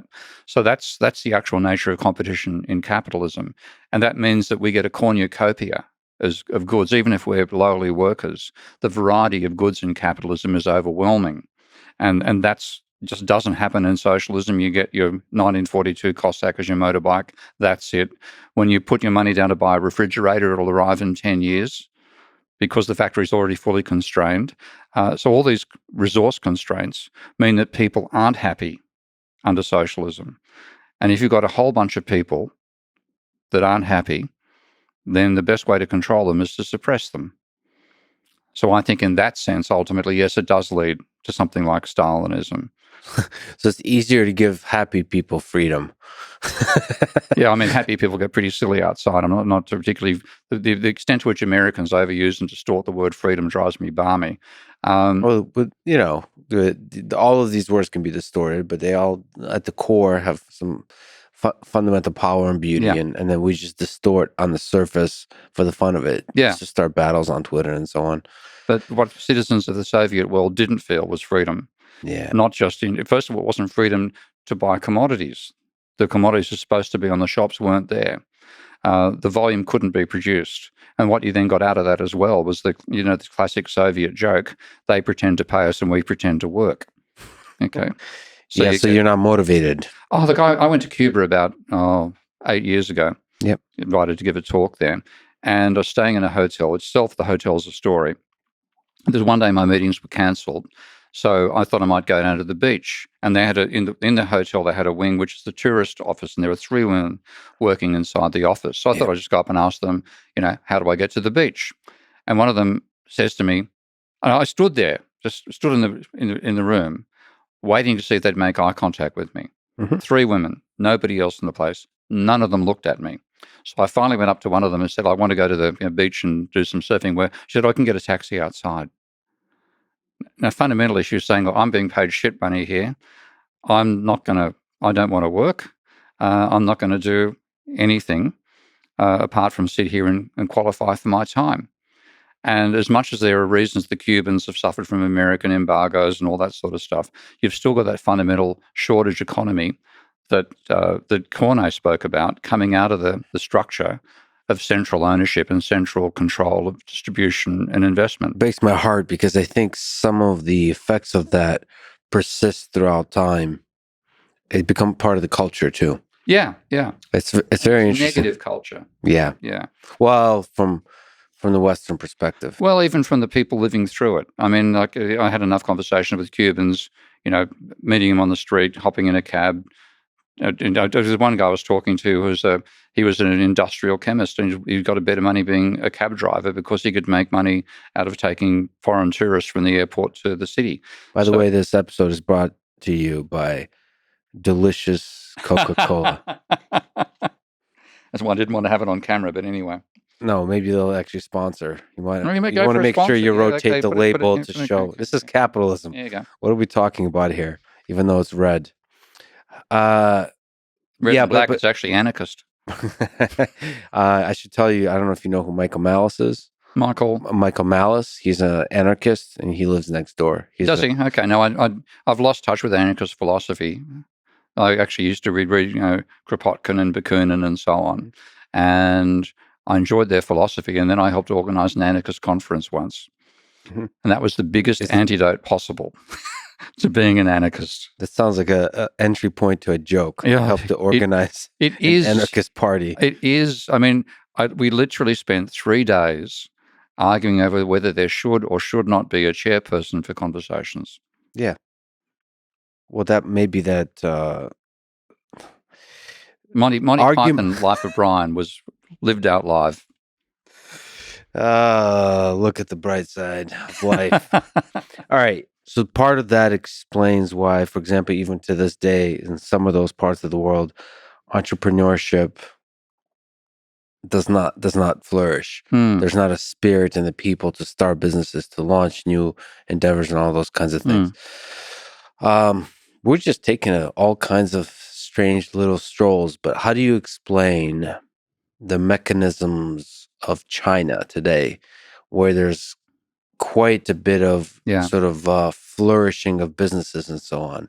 It's a very peculiar kind of entrepreneurship. They got away from central control, but they still manage central political control, but diversified economic control. So it is possible to draw a line between politics. It is possible, economics. And I think in some ways China's more likely to survive as a society going into the future than Western capitalist societies are. So it's like if we do the Karl Marx, the foreground and the background, you can centralize the politics, the humanity, the subjective stuff, and then distribute the objective stuff. You've got to have the goods.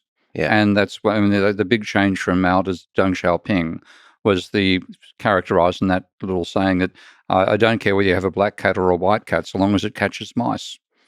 And there was a level of pragmatism to the Deng Xiaoping revolution over Mao, and Madame Mao in particular. And that was manifest in the desire to get as much of those Western goods as possible. And I was actually in China in 1981, took a group of journalists there, as I mentioned earlier, for a tour. And we ended up going to the Sichuan Free Trade Zone.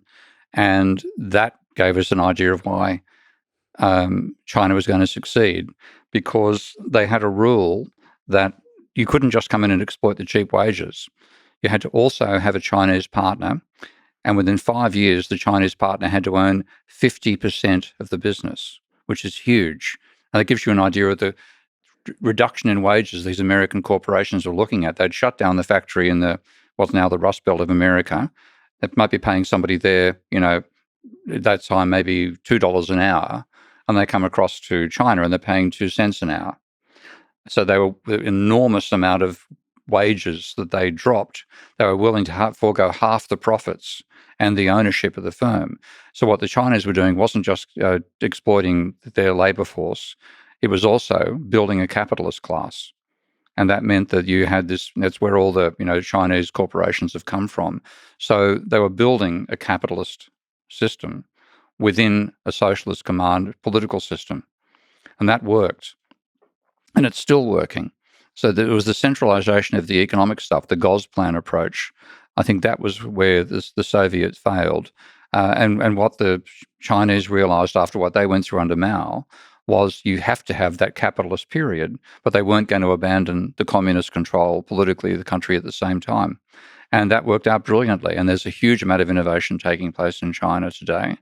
And they also will do gigantic infrastructure projects, breathtaking planning going into that. If you would have seen videos of building a skyscraper in a day.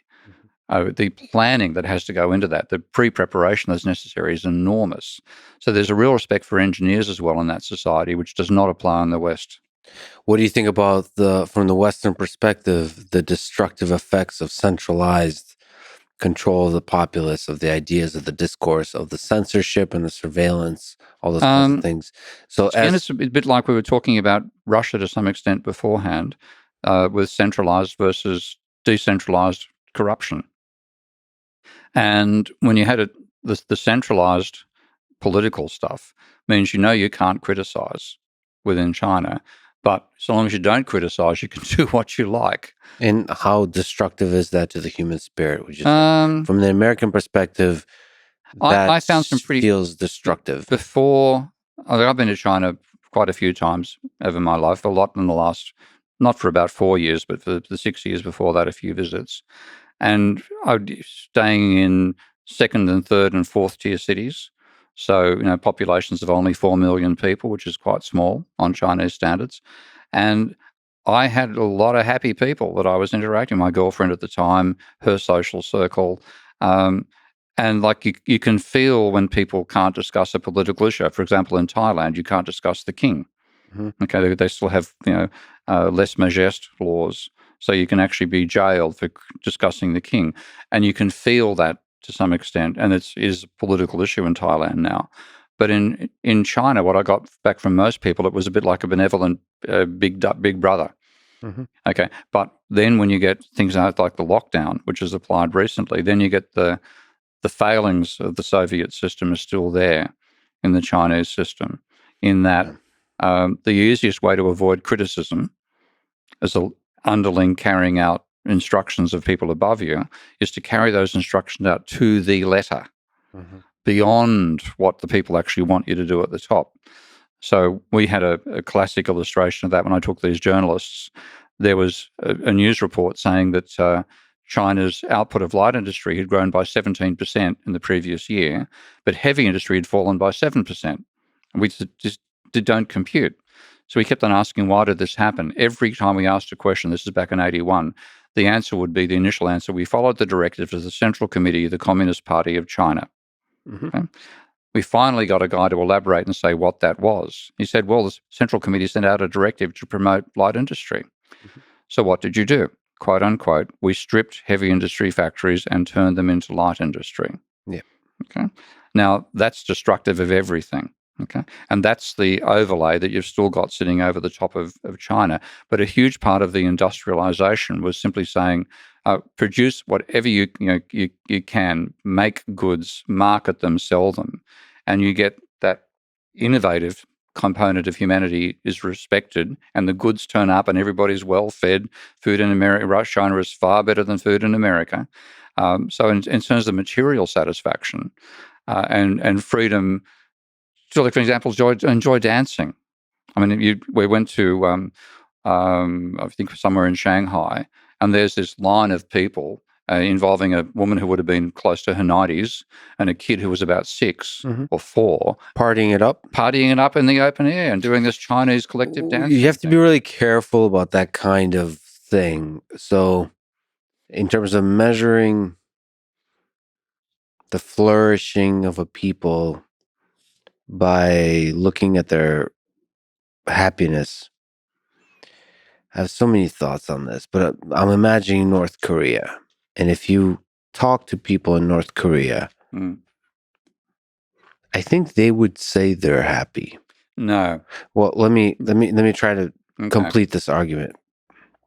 Not an argument, but a sort of challenge to your thought, which, especially in the bigger cities, because they don't know the alternative. So what else do you need? There's enough food on the table.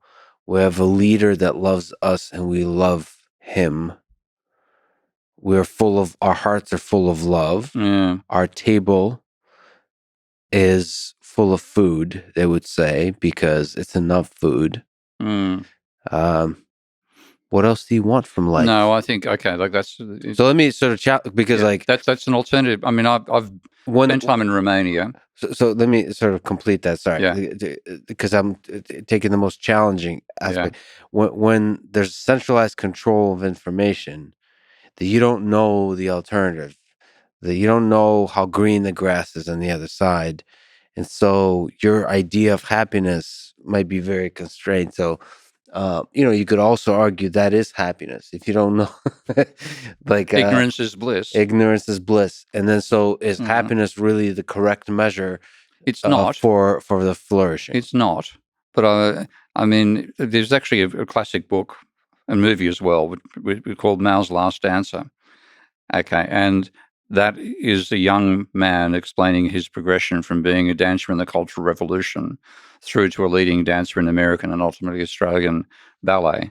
And he explicitly says at one point that he's told that the Chinese people have the highest standard of living in the world. And the reaction of him and his kids, like his fellow 6-year-olds, is, God, it must be miserable elsewhere in the world then. Okay, so they knew. They still know. They still know. There's no such thing as that complete ignorance. But what I'm talking about is experiences in China, say back in about 2016, 2014. There's a feeling of freedom within limits that you didn't want to transgress because the system was working. So if you It's kind of like marriage. Pardon? It's kind of like marriage. Hey, that's a good example. There's limits. There's limits. You can have fun within those limits. That's right. Okay. And people did have fun and they did feel free, but they didn't want to go and get divorced. But that dilemma was accommodated because the boundaries until you started hitting restrictions were wide. Yep. Okay. And like when you look at it, I mean, look at again, with the Chinese Communist Party, the administrators of that are often highly qualified engineers who can then make intelligent decisions about what should be done as infrastructure and so on. And you go to China and you've got incredible high-speed rail, fantastic infrastructure, internet, telecommunications and so on, rapidly evolving solar. There's a range of things there that are so well done that reflect the fact that the selection process that gives you your political elite is partially focused upon sucking up, et cetera, et cetera. It's still there, but it's also focused upon your skill levels. And you get people making decisions who damn well know what they're talking about. Like Australia's got a classic example. The internet in Australia sucks. The reason it sucks is that the Labor Party, which is our version of the Democrats, was in control during the global financial crisis. And as part of that, they wanted to bring in optical fiber connections to the house. So you'd have an optical fiber backbone and an optical fiber, right to your T100 output from your home. And the Liberal Party fought that and said that's going to be too expensive. It'll take too long to do. We're going to do cable to the node and then have a copper network linking from a node on a street to all the houses in the street. Mm-hmm. It's going to be cheaper and faster, have it more soon, blah, blah, blah. Well, it was a total technical fuck-up. Mm-hmm. Okay. And Australia now has internet that's about 50th or 60th fastest in the world. It's dreadful for the internet. Two political figures made that decision, Tony Abbott and Malcolm Turnbull, rivals and leaders of the Conservative Party we call Liberal over there. Now, that was shitty decisions that wouldn't happen in a country like China because you've got actual engineers making the decisions. They say you can't get decent speed if you link optical fiber to copper. So what you get is, even though you can't make the decisions yourself, a vast majority of the decisions are made intelligently, and therefore you expect it.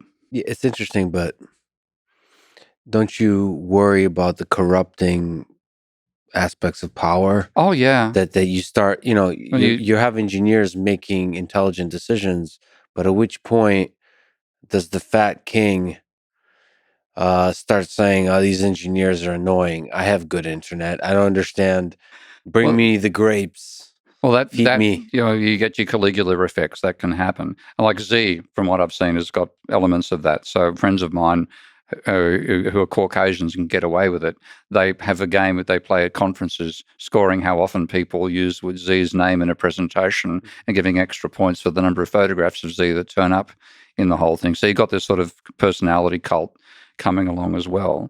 But at the same time, the planning for the infrastructure that's being built, the social services, the general freedom that exists is so great.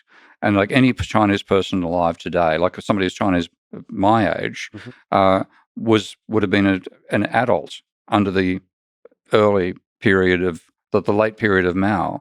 And God Almighty, the change, the improvement they've seen in their lives, that's what they think about. So, but if you just look at the history of the 20th century, your intuition would say that some of the mechanisms we see in China now will get you into trouble in the long term. So it seems to be working really well in many ways in terms of improving the quality of life of the average citizen in China. But you start to get worried about how does this go wrong? Well, yeah, but at the same time, often people will say, what's your vision for the future? And what they mean is, what vision for the future do you have that I'm going to like? Right. Okay. Now, what if you have a vision of the future you don't like? It's dreadful. That's the ecological crisis I think we're walking blindfolded into. Well, that's Right. That part of the picture we'll have to talk about Yeah. how fundamental of a problem that is. Okay, but what does that have to do with the future of Well, China? that And has to do is that if you wish to impose dramatic controls on the consumption of the rich, which would be necessary to reduce our consumption burden so that we can get closer to the ecological envelope we've destroyed already, then you're going to be more likely successful doing that with a centralized system where people accept centralized political control than you were in a country where it's all diversified and you screams freedom between every point in a tennis match. And I've literally seen that when I was in Philadelphia some time back.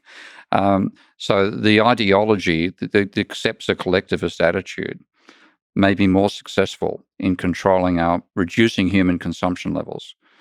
Because when interesting. we talk about democracy, I mean, who's voting here? How many horses and elephants and birds get to vote? Okay, it's very What's a bird? yeah. What? You don't see them around here. Okay. It's a very human-centric vision we have of this planet, Yeah. and we're going to pay a price for that. Okay. So you're saying to deal with global catastrophic events, The centralized centralized system planning might be. I think will work better. Period. I mean, I like, but again, But there is some centralized stuff in the United States, for oh, example. I your mean, military, yeah, I know. no. Okay. All right. Which one Now, do you? now there's that feisty Australian in Yeah, you. So besides the military, that's the ideal of the federal government in the United States, is that there is some centralized infrastructure building. There's some big there's not moonshot enough of it. projects, Yeah, but there's some. there's And then some. the question is, when you deal with greater and greater global catastrophic events like the pandemic that we're just living through, Yeah, that the government would be able to step up mm, and impose enough centralized planning to allow us to empower the citizenry to deal with these catastrophic events. In the case of the pandemic, a lot of people argue that first of all, the world, but also in the United States, failed to effectively deal with the pandemic on the medical side, on the yeah, social side, on the financial side, the supply chain, everything in terms of communication, in terms of um, inspiring the populace with the power of science on all those yeah, fronts. yeah. They failed, but the ideal is that would be able to succeed. You would have to have a small, efficient. The American ideal is you have a small, efficient government that's able to take on tasks precisely like the pandemic. But the thing is, maybe it shouldn't have been as small as it was. I mean, my favourite instance of that actually involves the UK, because the whole neoliberal approach is about small, efficient government. Okay. Well, small, efficient government works when you face small, efficient challenges. When you face something systemic Mhm. rather than episodic, then it's going to break down. And like this is, I mean, one of the things I greatly respect is Taleb's idea of anti-fragile. You want a society which is anti-fragile, not easily broken. Whereas neoliberalism has pushed us towards this vision of efficiency, but it's easily snapped. Like in the UK, I've forgotten the government minister involved, but she asked her expert committee, how many, this is well before the pandemic, how many masks should we have on hand in case of a pandemic? And the answer from the experts was about 1 billion. Mhm. Okay. That's 50 masks. That's 20 masks per person. Okay.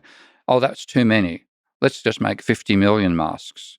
That's one mask per person. It was gone in a matter of a day. Okay. And therefore, that's why they told us, well, masks don't work. You know, what they meant was we don't have enough masks for our health people, let alone for you and the public. So we're going to bullshit you and tell you those masks don't really work. And then people don't wear masks, and then we've got enough masks, we rush up the production job, and by the time it comes along, people have got this skepticism about masks. So can you elaborate? Who does the blame in that case go on The to? blame comes down to the philosophy that says government should always be small. No, but do you really think that bigger government would be the solution to the mask issue? No, but So what? let me push back. Yeah, Sort of, it's yeah. possible that's capitalism solves that problem. Well, It's not if there's no money in really long-term planning and capitalism. Okay, there's money. well, There's money in capitalism. Is insurance isn't it possible to construct? Isn't it possible for capitalism to construct a system that insures against catastrophic events? not when they're systemic. You can insure against episodic events if you occasionally have a really bad storm. But in general, the weather's not so bad that all the infrastructure is being destroyed, then you can share that around on a percentage basis. If you have a Gaussian distribution for your events and you don't, the mean doesn't move around too much and the standard deviation doesn't change all that much, then insurance works fine. But if you have if that's episodic, if you have systemic stuff where the climate is changing completely and you're going to wipe out your agricultural capabilities, you simply can't do insurance on that front. You can't make a profit out of catastrophe in capitalism. Okay, that example of climate change. Let's talk about it. Okay. So you mentioned that the human brain, the economy, and the biosphere are three of the most complex systems we know. Mm-hmm. Okay. And you also criticize the economics community for looking at the effects of climate change when measured as, the effect on the GDP. Yep. So you're saying it's a catastrophic thing, that the biggest challenge our society, our world is facing. Mm-hmm. Why? If the economists disagree with you, the effects on the GDP will be minor. Mm-hmm. So we'll deal with it when it comes. Mm-hmm. That's the argument against. That's the devil's advocate. You're saying no, it is a thing that will change our world forever in ways that we should really, really, really be thinking about. Okay. Make the case of why you disagree with the case is simple. Economists have made up their own numbers to say that it's trivial. And you didn't. No, I haven't even tried to make the numbers. I'm reading what the scientists write. Okay. And what the economists have done, and this is William Nordhaus in particular, Nobel Prize winner, ex-president of the American Economic Association, literally assumed that a roof will protect you from climate change. And he didn't say it in those words. What he said was 87% of American industry occurs in carefully controlled environments, which will not be subject to climate change. Mm-hmm. Now, the only things that all of manufacturing, all of services, he included mining as well, forgetting about open cut mining, government activities and the finance sector, all they have in common is they happen beneath a roof. So he's basically saying climate affects the weather. Climate is weather. Okay.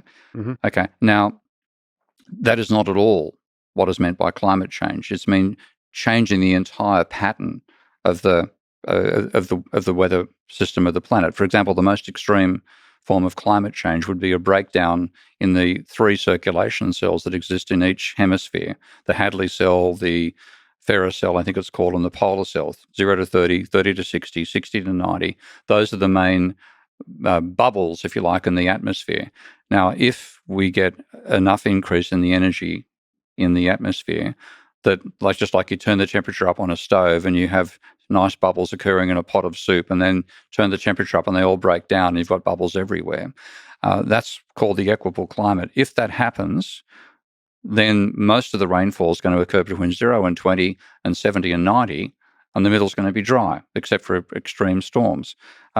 We built our societies in a period of extreme stability of the climate. Mm-hmm. And when you look at the long-term temperature records, it's up and down like a seesaw, like a sawtooth blade, between, say, 1 degree warmer than now and 4 degrees or 6 degrees cooler over the last million years.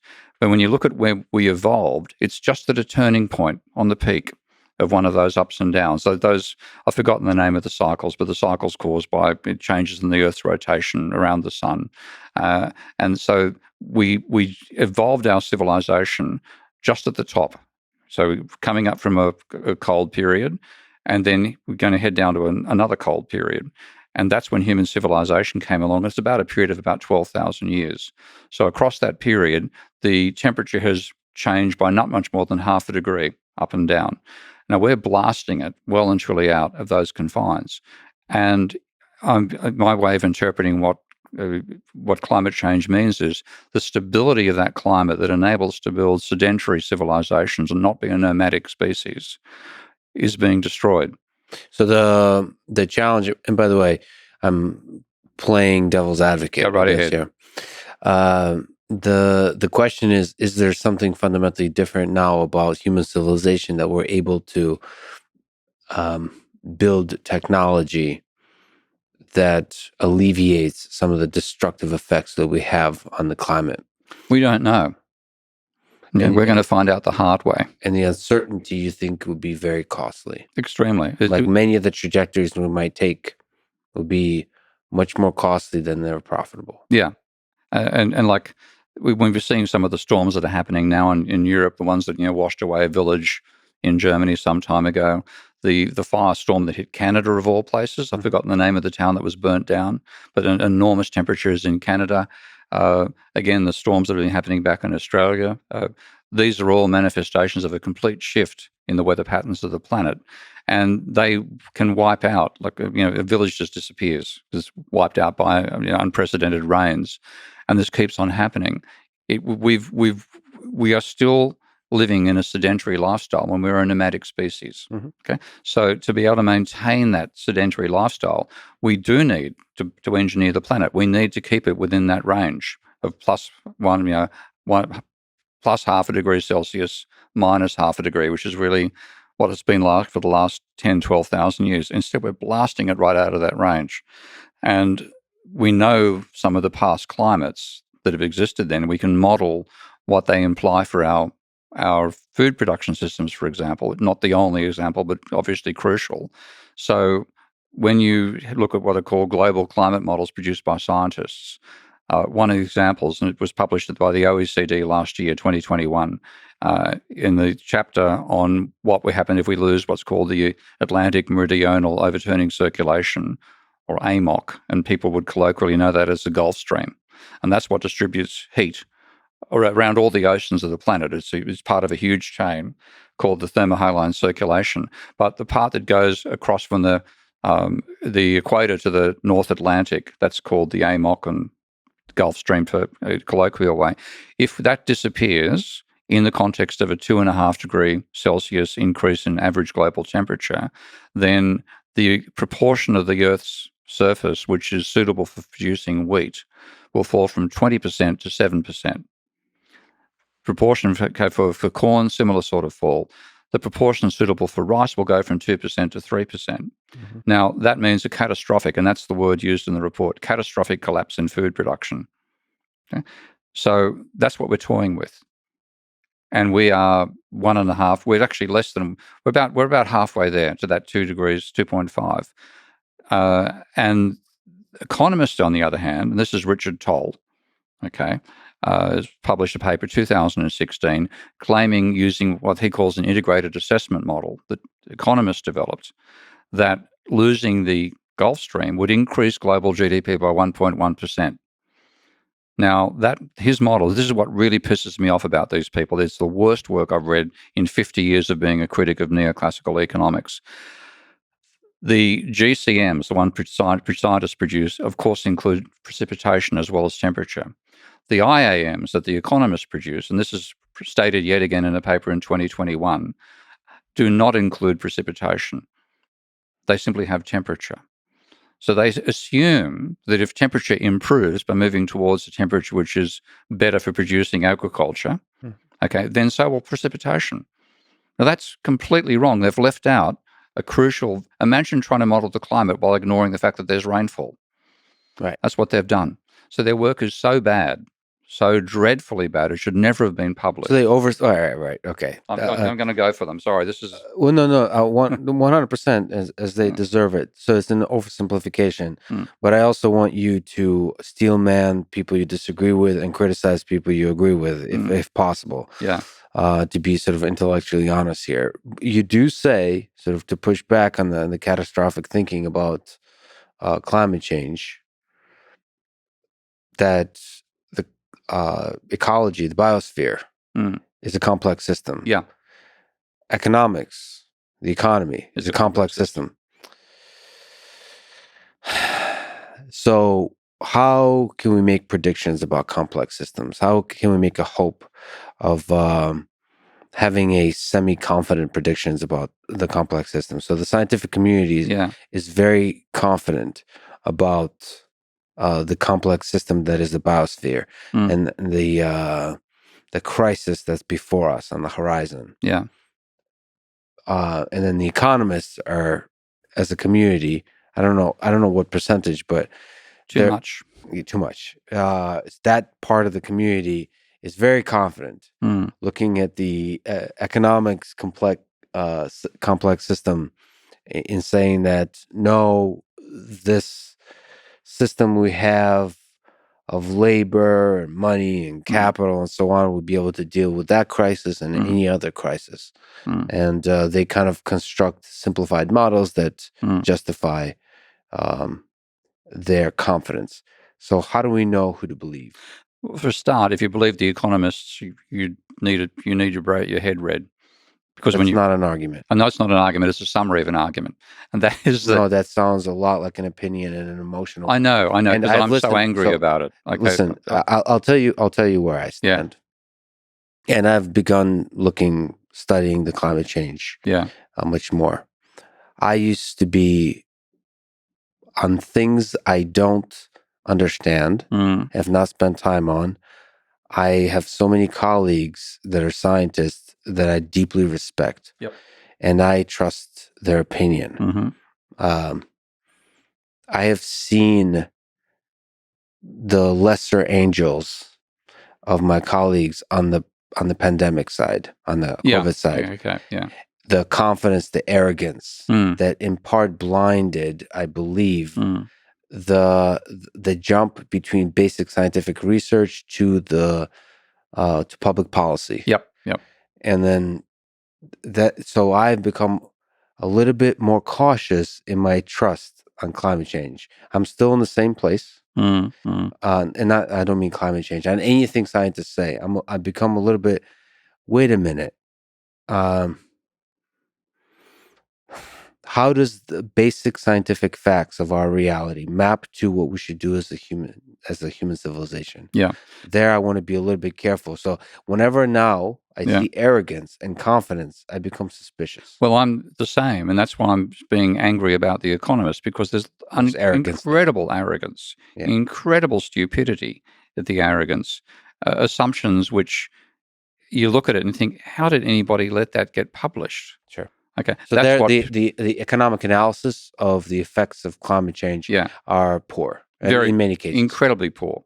And this is like Bjorn Lomborg styles himself as the skeptical environmentalist and criticizes the environmental models. He doesn't take a look. He doesn't criticize the work come out by economists. You look at it, it's so bad. Is it possible to do good economics modeling of the effects of climate change? Yeah, it is possible. Very difficult. Or is it like one complex system stacked on top? It's too much. In that case, yeah. I mean, like to me, what you should be looking at is saying, what are the scientists saying are the consequences, probable consequences, not guaranteed, but probable consequences of increasing the energy level of the atmosphere by the amount we're doing. What can the scientists say in terms of like the effects, because it's so complicated, the effects of sort of shifting resources? So basically, what are the effects of climate change? How can we really model that? Because it's basically you're looking through the fog of uncertainty. Because there are rising sea levels. How can we know what effect that has? Well, yeah. All we know, there'll be a lot of change. Yeah. Well, this is I don't actually. I think the sea level one is a poor argument, and I don't focus on it. What I mainly focus upon is the weather patterns. Okay, and if you look at, like, we got the wheat belt in America goes through Idaho and countries, places like that, and you've got an incredibly deep topsoil. Ukraine is another classic example. The depth of the topsoil in Ukraine is remarkable, and that's the wheat bowl of Europe, and that requires both the right temperature for growing wheat and the right rainfall for growing wheat. Now, when you look at the models that climate scientists are building of that, you have pretty much your ultimate foundation is the Lorenz model of turbulent flow. And of course, that's the first model which we saw chaos theory, complexity, that beautiful, simple model, 3 variables, 3 parameters, an incredible complexity out of the system. And what that meant was you also had an exponential decay in the accuracy of your model over time. So if you're accurate to 1,000 decimal places, then in 1,000 days, you'll have no data whatsoever, because each time you're losing an order of magnitude of accuracy. Okay, so that's the point about the inability to predict for the very long future. But what you can just say, well, there's a prediction horizon. If we're close enough to if our statistical measurement of where we are is close enough to where we actually are, and our forecast horizon is narrow enough to not extrapolate too far, then for this distance forward, we can make a reasonable fist at predicting what the weather's going to be. And that's the foundation of meteorological, the stuff we watch on TV. Most of the time, the forecasts are going to be correct these days. 40, 50 years ago, most of the time the forecasts were wrong. Mm-hmm. So that's the background foundation to these GCMs. But even they've got to massively simplify the world. So you have this enormous sphere of where they might divide it down to 100 kilometre by 100 kilometre by 10 kilometre cube, rectangles, whatever, oblongs. That's how they're modelling the transition of weather from one location to another. So they've got a chunky vision of the planet, which they have to. They can't model it now down to the last molecule. So you're losing. Not yet, right? It's getting better and better and better and better. Oh yeah, I think that's just too much processing power. But you're going to have some confined. You can't go. I mean, if you look at the models that do the weather, they used to be of that 100 kilometre. I think they're about 10 kilometre grids now. I don't know, but so the processing powers let us get more and more precise that way. I do know that the models now include chemical mixing that occurs above cities. Yeah, they've added that complexity to them over time. So you're looking at the increasingly accurate models of weather patterns, the effect they have on agriculture, on food. Yeah, and you're saying that there's a lot of possibilities in which that's going to be really destructive to society on the food production side. And if you have that increase in temperature, they're going to get a change in precipitation. And it could mean that where the rainfall and the sunshine are adequate for growing wheat is an area where there's no topsoil. Mm-hmm. So like a huge part of the models, the models the economists use, which only use temperature, don't include precipitation. They predict that a large amount of the wheat output of the world is going to occur in Siberia, in the frozen tundra. What about, so that's a straightforward criticism of oversimplified models. Yeah. What about the idea that we innovate our way out of it? So there's totally new, there's a silly, poor example at this time perhaps, but lab-grown meat, sort of engineered food. So a completely shifting source of food for civilization, so therefore alleviating some of the pressure on agriculture. That comes down to the difference that Elon makes between producing a prototype and mass producing the prototype. You can develop the idea very rapidly to put that into production on the scale that's necessary to replace what we're currently doing. 6 years. Yeah, and we haven't got years. We might have decades. We certainly haven't got centuries. So in the time frame we've got, I can't see that engineering going from prototype to production levels to replace what we're currently doing in the stable environment they're currently destroying. What do you think about the catastrophic predictions that people that have thought, have written about climate have made in the past that haven't come to That's be mainly, unfortunately, involving Paul Ehrlich and the population bomb. Mm-hmm. And the predictions Paul was making. So a few individuals, or the one individual in that case. Yeah. So I'm mostly playing devil's advocate in this conversation and enjoying doing so. I do think I'm in agreement with the majority of the scientific community. But you still see that argument made. I still see the argument made. And I also am a little bit worried about the arrogance and the ineffectiveness of the arrogance. This is the problem. It's ineffective. And that's what worries me, because it's all been put into the sort of sea level rise, temperature changes. It's not put into the fragility of the system in which we currently live, and the Earth will survive. And there's a wonderful science fiction book called The Earth Abides, mm-hmm. about a world in which humans get wiped out. There's only a tiny little band left, and then the Earth reasserts itself. So the Earth's going to survive us. Will we survive what we do to the Earth? That's the question. And my feeling is that we have underplayed the extent to which the civilizations we've built have depended upon a relatively stable climate. And there's that turning point in the maximum, in the global average temperature, that we evolved right on the top of it. And if we had done nothing, we could find that heading back down towards another ice age could equally destroy the possibility of sedentary life. For example, if we'd never developed fossil fuel-based industries, we'd never built superphosphate, so our population would never have reached 1 billion people. And we were still living like fairly sophisticated animals, but, like 17th century level of load on the planet, then we would have gone down that decline. And the approaching ice age would have started to wipe out our farming areas. The glaciers would have encroached, and we would have been driven out of like an agricultural sedentary civilization by that change.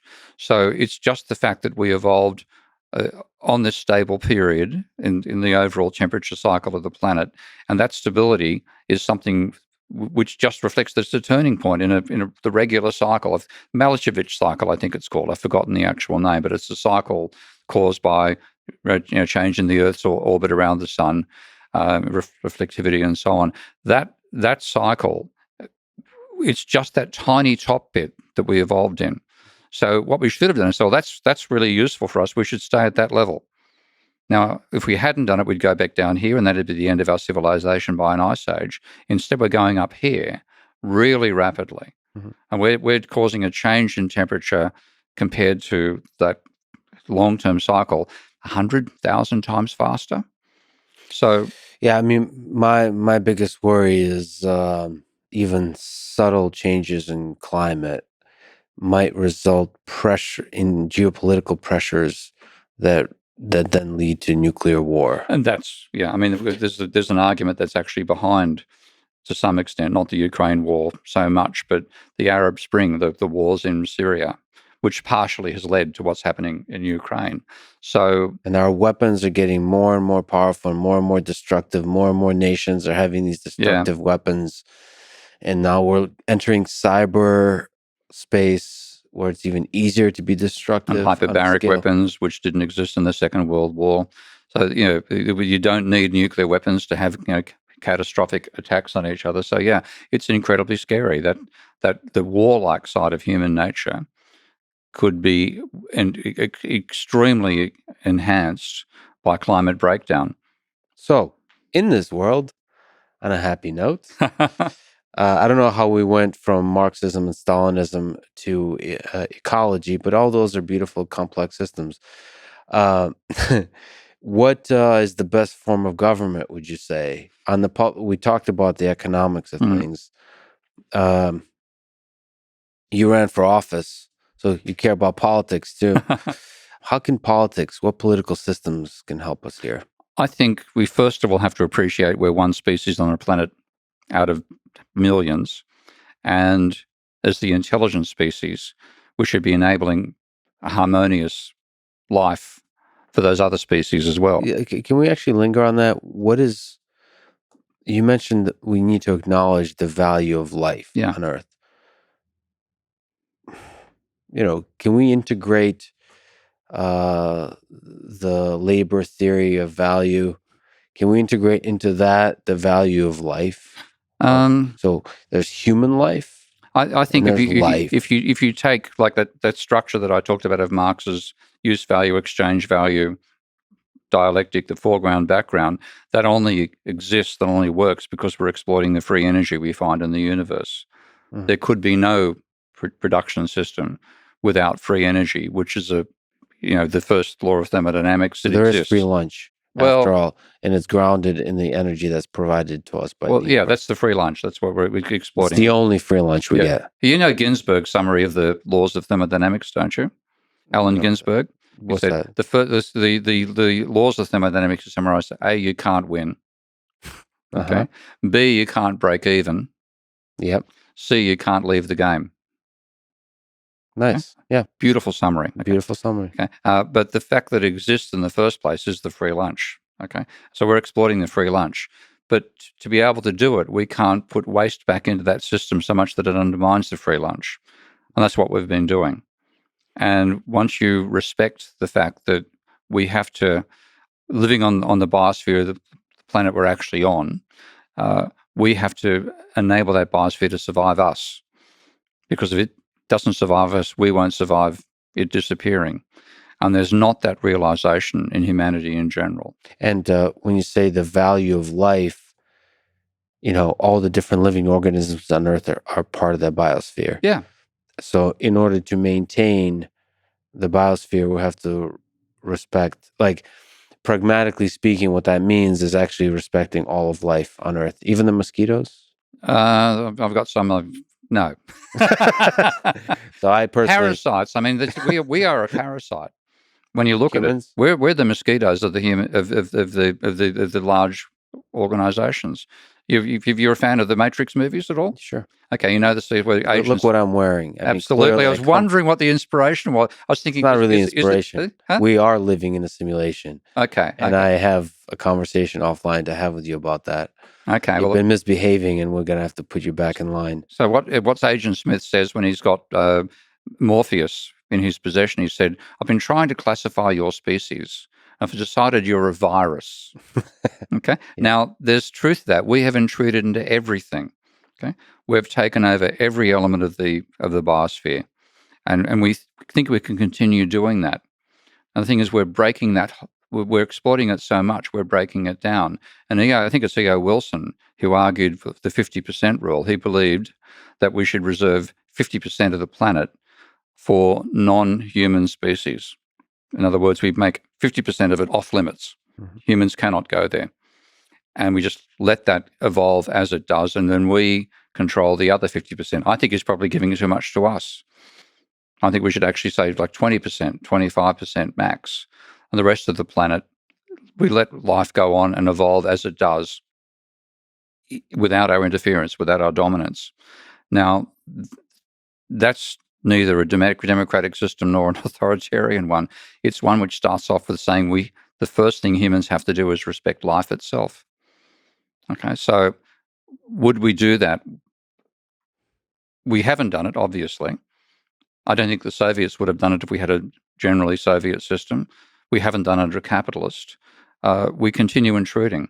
So I think we have to go through something like a Star Trek, catastrophic 200 years to realize that ultimately, if we're going to survive as a species, we have to respect life in general. And then that means parts of the planet we can no longer touch, while we also try to maintain the planet at the temperature that we found it in what we now call the Anthropocene. Okay, so politically, we have to have, like in many ways, what native societies often have, a vision of the cycle of life, not this exponential progression we've developed over the last 250 years. And again, I'll use another movie, the Avatar type respect for the cycle of life. We need to have that as part of our innate nature.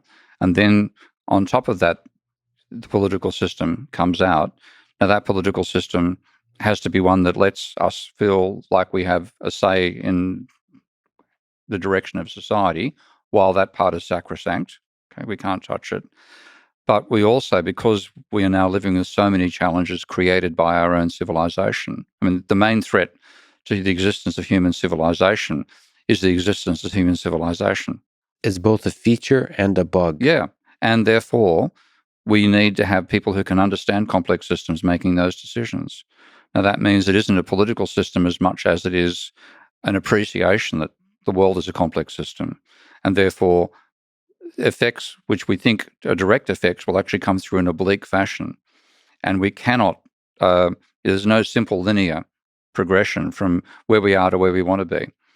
So you have to see how everything feeds together in a systemic way. And that's why one reason I designed the software I'm wearing the T-shirt for now, Minsky, is to have, it's nowhere near to this scale. I hope it one day will be, but something which means we can bring together all that complexity, all those systems, and perceive them on an enormous screen where we have all the various interacts and we can see what are potential futures. And that then guides us. So it isn't a case of democracy and, our side wins the vote and therefore we ban abortion or we don't, or whatever else happens. It's seeing respecting the fact that we're in a complex system and being uncertain about the consequences and not making the bold, expansionary ideas that we've been doing. So, like, being a little bit more humble. Humble is a good word. But wouldn't you like to apply that same humility both to the considerations of the pros of capitalism and to the catastrophic view of the effects of climate change? Yeah, and also, like, I think we can afford to be bold in space, and that's one reason I respect the practical vision of Musk and the so far impractical vision of Bezos. That if we look for the very far future, the only way we can continue expanding our knowledge of the universe is to move our civilization, the productive side of off the planet. Off-site backup. Yeah. So can you actually linger on this? So let's actually talk about this. So first of all, you have the new book, humbly named The New Economics, a Manifesto. Publisher chose the title. Yes. No, but I'm joking, but maybe I will ask you about why manifesto, but we'll go through some of the ideas in this book. We have been already. So some of it is embracing the fact that the economy, our world, our mind is a complex system. Yep. So this T-shirt that you're wearing, take it out. Yeah, is turn a it piece around. of software. Well, I'll do that if you like. There you go. There you go. Like you're wearing the wife. Okay, look. Okay, that's what he's talking about. Infomercial. So there's a T-shirt that says Minsky, after not my Minsky. It's your Minsky. Not Hyman. So no, they're Hyman Minsky, not Marvin Minsky. Not Marvin Minsky, right? Yeah. So that's AI Minsky is Marvin, and then Harman. It all rhymes. So stability is free open source system dynamics software invented by Mr. Steve Keen, coded by Russell Standish. It's on SourceForge. It's destabilizing. Stability is destabilizing. So that's sort of embracing the complex aspect of it. Yeah. So how can you model the economy? What are some of the interesting, whether detailed or high level, big picture ideas behind your efforts with Minsky? Okay, Minsky, meaning the software, the modeling software that models the dynamic system. Basically, what Minsky is doing is system dynamics modeling. So it's, if anybody's used Stellar or VenSim or Simulink, then they've used exactly the same family of software that Minsky is part of. So I didn't invent that. That was invented by Jay Forrester, who's one of the great intellects, one of the great engineers in American history. And the idea of Forrester's system was complex interactions. Mm-hmm. So he was doing his work in the 50s. If people don't know Forrester's work, he actually built the models of the mathematics for the gun turrets on American warships in the Second World War, mechanical systems, obviously. So he had to work out how to give a feedback system that meant when the boat rolled in one direction, the turret did not roll the other way. All that stuff was his work. So marvelous engineering. And then he realized if you want to look at even like a factory is a complex system.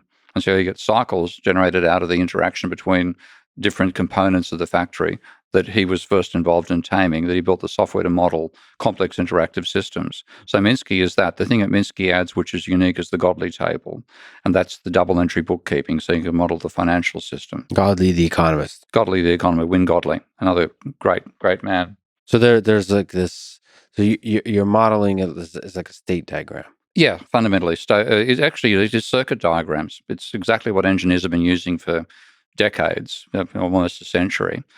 So you're using a circuit diagram to model the economy, and so other packages have done it. What they haven't had in the circuit diagram is a way of handling the dynamics of the financial system.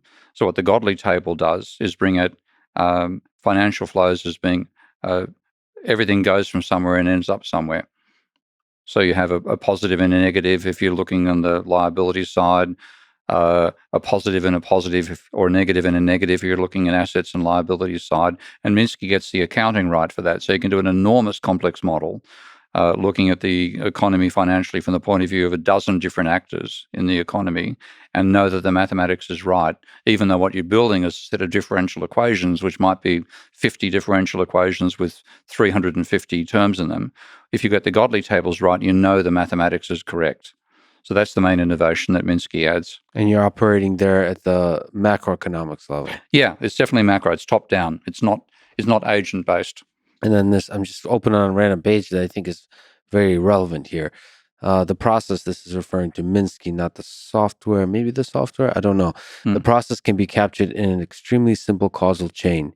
Capital determines output determines employment, the rate of employment determines the rate of change of wages, output minus wages and interest payments determines profit, the profit rate determines there's a very nice circuit here. Yeah. The profit rate determines the level of investment, which is the change in capital, which takes us back to the beginning of this causal chain, and the difference between investment and profits determines the change in private debt. And there's some nice, the Keen-Minsky model and the intermittent route to chaos on page 86 of your book. Do these come from the software? Yeah. I mean, I first did that in Mathematica back in 1992, August 1992. Mathematica is another amazing piece of software. Yeah, and I find it's very much a programmer's approach to mathematics. I prefer like a program called MathCAD, which is what I'm using for all my when I do my mathematics on the computer. I write in MathCAD. CAD or CAB? CAD. Okay. It's been ruined by bad management. They chucked out all the good engineers, and I'm still using a version which is 12 years old. If only engineers ruled the world. If only engineers, rather than this particular case, there was a bunch of marketers for CAD software. Agreed. I'm definitely a fan of engineers. What are the plots that we're looking at here? Growth rate, private debt ratio, employment versus wages, employment versus debt, income distribution. So this is across years, like different trade-offs. Yeah. Is there something interesting to say about the plots and the insights from those plots that are generated by the software? That's particular parameter values to give that outcome. But what happened when I first simulated the model, I took a model by a guy called Richard Goodwin, who's one of the great neglected economists, American Marxist, mathematical Marxist. And what he did was build a model of cycles. And he actually wrote a paper called, it's only about a 5-page paper, published in a book and a very, very obscure conference paper. And what he was doing was trying to build a model of Marx. Okay, so he wrote it in 1967, and it was putting in a mathematical form a model that Marx came up with in 1867. So it was a centenary birthday present to Marx. And what Marx had argued in chapter 25, I think, of volume 1 of Capital, section 3, he built a verbal model of a cyclical system, and it's quite out of character with the rest of the book. So when you read volume 1 of Capital, people think Marx has got a commodity money view of money. He doesn't at all. He simply the idea was he had like an onion. You start off on the middle level and you ignore the outer layer, then you bring the outer layer in, and so on and so forth. Anyway, in this model, in volume 1 of Capital, he normally just assumed workers got a subsistence wage. That's it. But in this little chapter, he said that if the economy is effectively, if the economy is booming, then workers will demand wage rises. Okay, and the wage rises will cut into the profit, so that capitalists will not get the level of profit they're expecting. Therefore, they will invest less, and the economy will slump. And the slump will mean workers become unemployed and have to accept wage cuts. And it was a model of a cyclical economy. And as it happens, Marx spent his later years trying to learn enough calculus to be able to model it himself mathematically.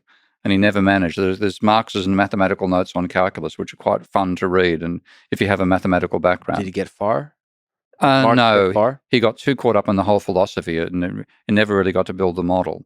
But what Goodwin realized was a predator-prey model.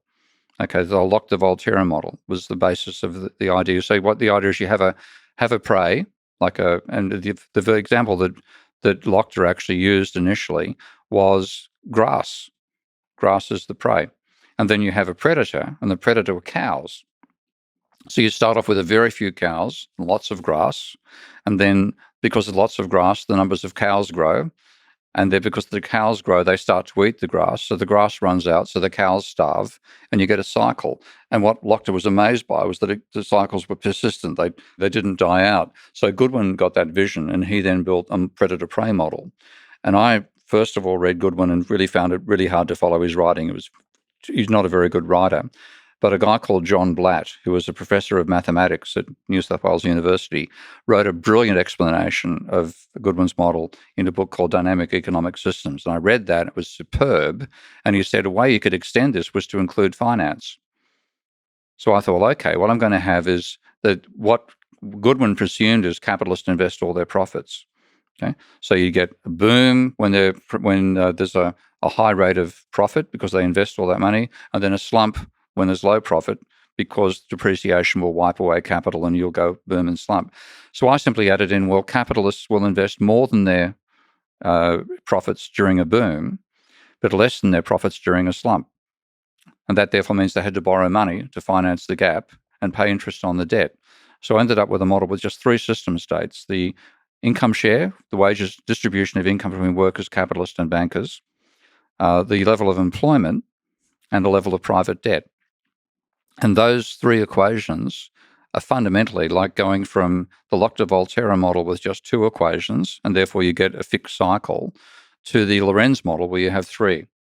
And therefore what I got out of it was a chaotic outcome. So what you're seeing is a manifestation of chaos, complexity in those plots. But one of the many fascinating parts about it was that as the level of private debt rose, in my model I had capitalists being the only ones who borrowed, but the people who paid for the high level of private debt were the workers. The rising bankers' share corresponded exactly to a falling workers' share. So you can infer from that the workers are the ones paying. Effectively, the workers end up paying for it. They get a lower level of wages. And the basic dynamic is that capitalists, when you have a three social class system, your income goes between workers, capitalists, and bankers. Now, in the system that Goodwin did, they're just workers and capitalists. So if workers' share rose, capitalist share had to fall. Okay, but when you have three social classes, then capitalist share can remain constant while workers fall and workers falls and bankers rise. So that's what actually happened. Because capitalists, the simple way I modeled it was there's a certain rate of profit at which capitalists invest all their profits. Above that, they borrow more. Below that, they pay off debt. So what would happen is when you got back to that point, then the level of investment would be a precise share of GDP. And therefore you get a precise rate of economic growth. But if there was a higher percentage going to bankers and offset by a lower share going to workers, it didn't affect the capitalists. So what you get is the cycles sort of diminish for a while because there's the income distribution effect is important. So the workers pay for the increasing level of debt. But the other side of it was that the cycles would diminish for a while. Now, what you get is a period of diminishing cycles, then leading to rising cycles. And technically, this is known as the Palmer-Manivelle route to chaos. And it's one particular element of Lorenz's equations of fluid dynamics. So what they found was in examining laminar flow in a fluid, you have a period where the laminar flow got more laminar, and then suddenly it'll start to get less laminar and go turbulent. And this is what actually goes on in the model. So in my model of Minsky, so what you have is a period where there's big booms and cycles, and then as the debt level rises, the booms and slumps get smaller, and that looks like what neoclassical economists call the Great Moderation. So when I first modeled this in 1982, I finished up my paper, which was published in 95, with what I thought was a nice rhetorical flourish, saying the chaotic dynamics of this paper should warn us against regarding a period of relative stability in a capitalist economy as anything more than a lull before the storm. Now, I thought it was a grace period of rhetoric. I didn't think it was going to fucking happen. But it did, because you had this period from 1990 through to 2007 where there were diminishing cycles, and the neoclassicals labelled that the Great Moderation. And they took the credit for it. They thought that the economy was being managed by them to a lower rate of inflation, a lower level of unemployment, less instability over time, and they literally took credit for it. And I was watching that and thinking, that's like my model running, and I'm scared as shit that there'll be a breakdown. I ended up not working in the area for a while because I wrote Debunking Economics, and I got involved in a fight over the modelling of competition in neoclassical theory. That took me away for about 4 or 5 years. And then I got asked to do a court case in 2005, end of 2005. And I used Minsky as my framework for arguing that somebody who was involved in predatory lending should be able to get out of the debt they were in. And I explained Minsky's theory, and I used this throwaway line of saying debt levels, private debt, have been rising exponentially. And then I thought, well, I can't, as an expert, just make a claim like that. I've got to check the data. And the debt ratio was rising exponentially. And I thought, holy shit, we're in for a financial crisis. And somebody has to warn about it. At least in Australia, I was that somebody. So can you, given this chaotic dynamics idea, can you talk about the crises ahead of us in the future? So one of the things, I mean, it's a fundamental question of economics. Is economics about understanding the past or predicting the future? Because you can construct models that do poetic, like in 95, poetic, conclusion. Yeah, and then you can, watch years fly by, and some of the predictions in retrospect that you make turn out to be true. But all kinds of gurus throughout history have done that kind of thing. And you can call yourself right and forget all the many times you've been wrong. Let's talk about the future. What kind of stuff? You mentioned about the importance of the biosphere, but what other crises are ahead of us that a chaotic dynamics view allows us to predict and be what really concerned I saw coming out of it, with leaving aside the ecological, wasn't a crisis. It was stagnation, because what we got out of the crisis was caused by a rising level of private debt. Okay? Now you reach a peak level where the willingness to take on debt collapses. And so you go to a period where debt is rising all the time. So credit, which is the annual change in debt, and that's credit is part of aggregate demand and aggregate income. So credit goes from positive to negative, and that causes a slump. So so can you describe why that causes a slump? Okay. So credit goes to negative. Yeah. If you ask Paul Krugman, he'll tell you credit plays no role in aggregate demand. Okay. Give me a second. Credit plays no role in aggregate demand. So the vision that the neoclassicals have of the banking system is what they call loanable funds. Is Paul Krugman, by the way, the knight at the front of the army that is the neoclassical economist? Yeah, fundamentally. Okay, sure. Okay. He's politically reasonable, which makes him more dangerous than those that aren't. He's politically... there's quite a lot of people that would disagree with that characterization of Paul Krugman, as he's politically reasonable. You should see the people behind the alternatives. Okay. Okay. Fair enough. Okay. That's not a negative or positive statement. That's just he can be feisty as well. Oh, he can. Yeah. But he's like the human face of neoclassical economics. Sure. It doesn't deserve having a human face. It's anti-human theory. Right. But tell me what you really face. think. I got you. All right. Well, but the credit does not have any effect on aggregate demand in their model. And you're saying that's not the case at all. It's absolutely crucial to aggregate demand. So what they model is, again, the example of you lending to me or vice versa. If I lend money to you, I can spend less, you can spend more. Okay, so credit is the change in debt. So if I lend money to you, then there's a level of private debt rises. Okay, so there's an increase in credit. But that increase in credit comes at an expense of my spending power. So you can spend what I've lent you, but I can't spend what I've lent you. So credit cancels out. But when you look at, that's loanable funds. But in the real world, and the Bank of England has said this is the real world and the textbooks are wrong categorically in 2014, when the bank lends, it adds to its asset side and says, you owe us more money, and it adds to its liability side and says, here's the money in your bank account. Now you spend that money. So what happens when you do your sums, credit is part of aggregate demand and aggregate income. Mm-hmm. And that's something I first solved in 2019, I think. 2000 is only recently proved it mathematically. So what that means is credit is a component of aggregate demand, and credit is also very volatile. It's like consumption demand never goes negative. Investment demand never goes negative, but credit can go from positive to negative. And when you take a look at the long run of American history after the Second World War, there was no period until 2007 where credit was negative. It was a positive component of GDP, a positive number. Therefore, when you do it as a percentage of GDP, it was a positive percentage of GDP. It peaked at 16% of GDP in 2006, 2007. It fell to minus 5% in 2008, 2009. So you had a 20% of GDP turnaround in aggregate demand. Now, when you plot that against unemployment, the correlation of credit to unemployment across the period from about 1990 to 2010 is about minus 0.9. Okay? Enormous negative correlation. Now, according to the neoclassicals, it should be close to zero. Mm-hmm. Okay? Empirically, it's bleedingly obvious it's not, and it applies to every country in the world that had a financial crisis at that period. So it's bleedingly obvious in the data, and they ignore it because credit's not part of their model.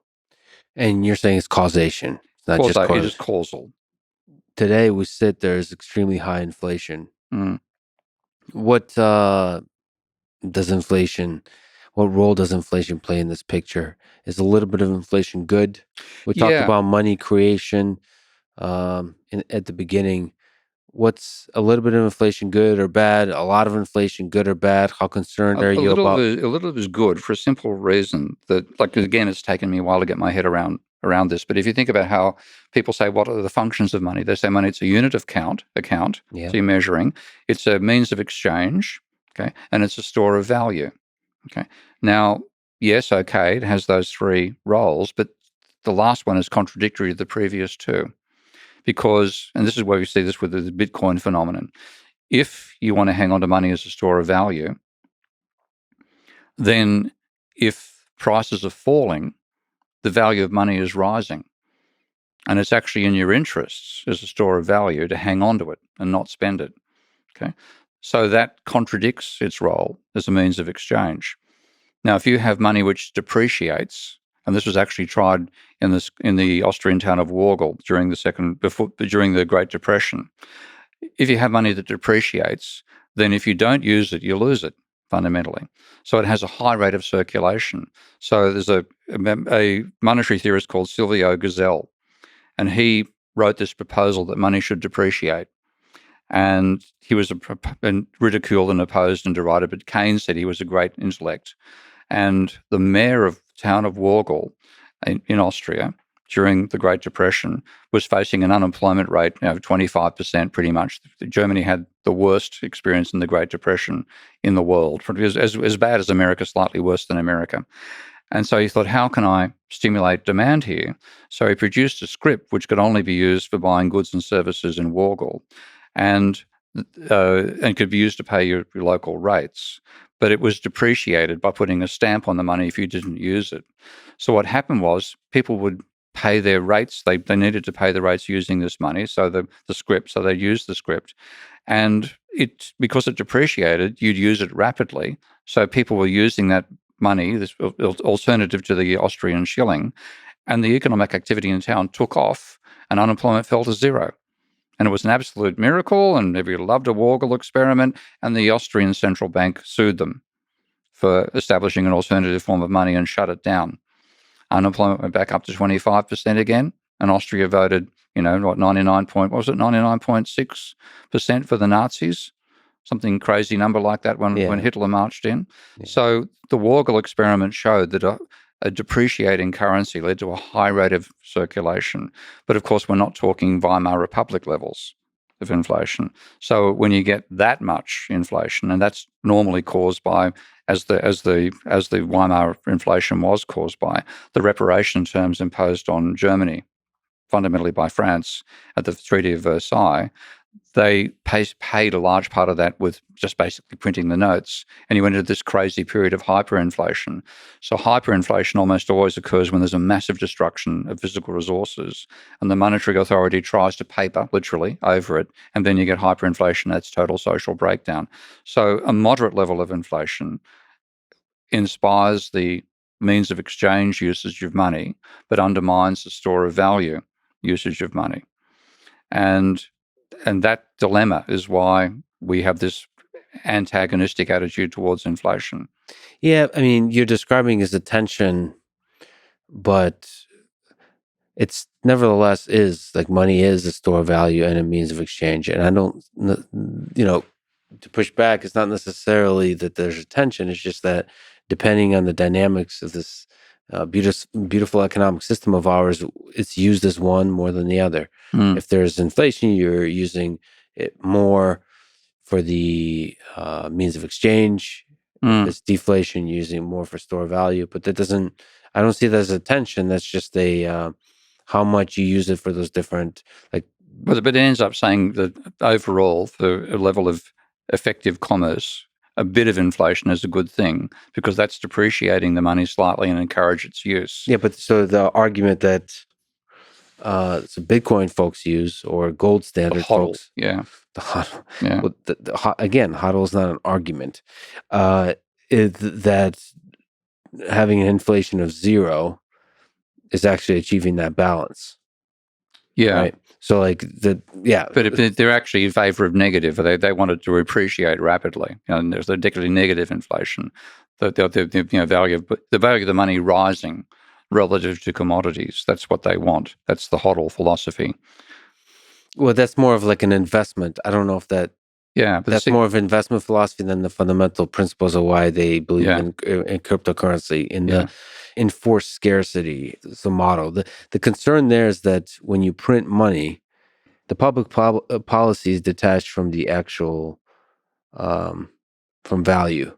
Yeah, well, this is where again it matters to get money creation right, because the government's not the only money creator. Banks are as well, private banks, and if we obsess too much about limiting government money creation, what we end up getting, if there is money creation going on, it's private banks doing it, and you get an increase in private debt, and fundamentally private debt and its collapse, a collapse of credit when it stops growing, that's the fundamental cause of financial crises.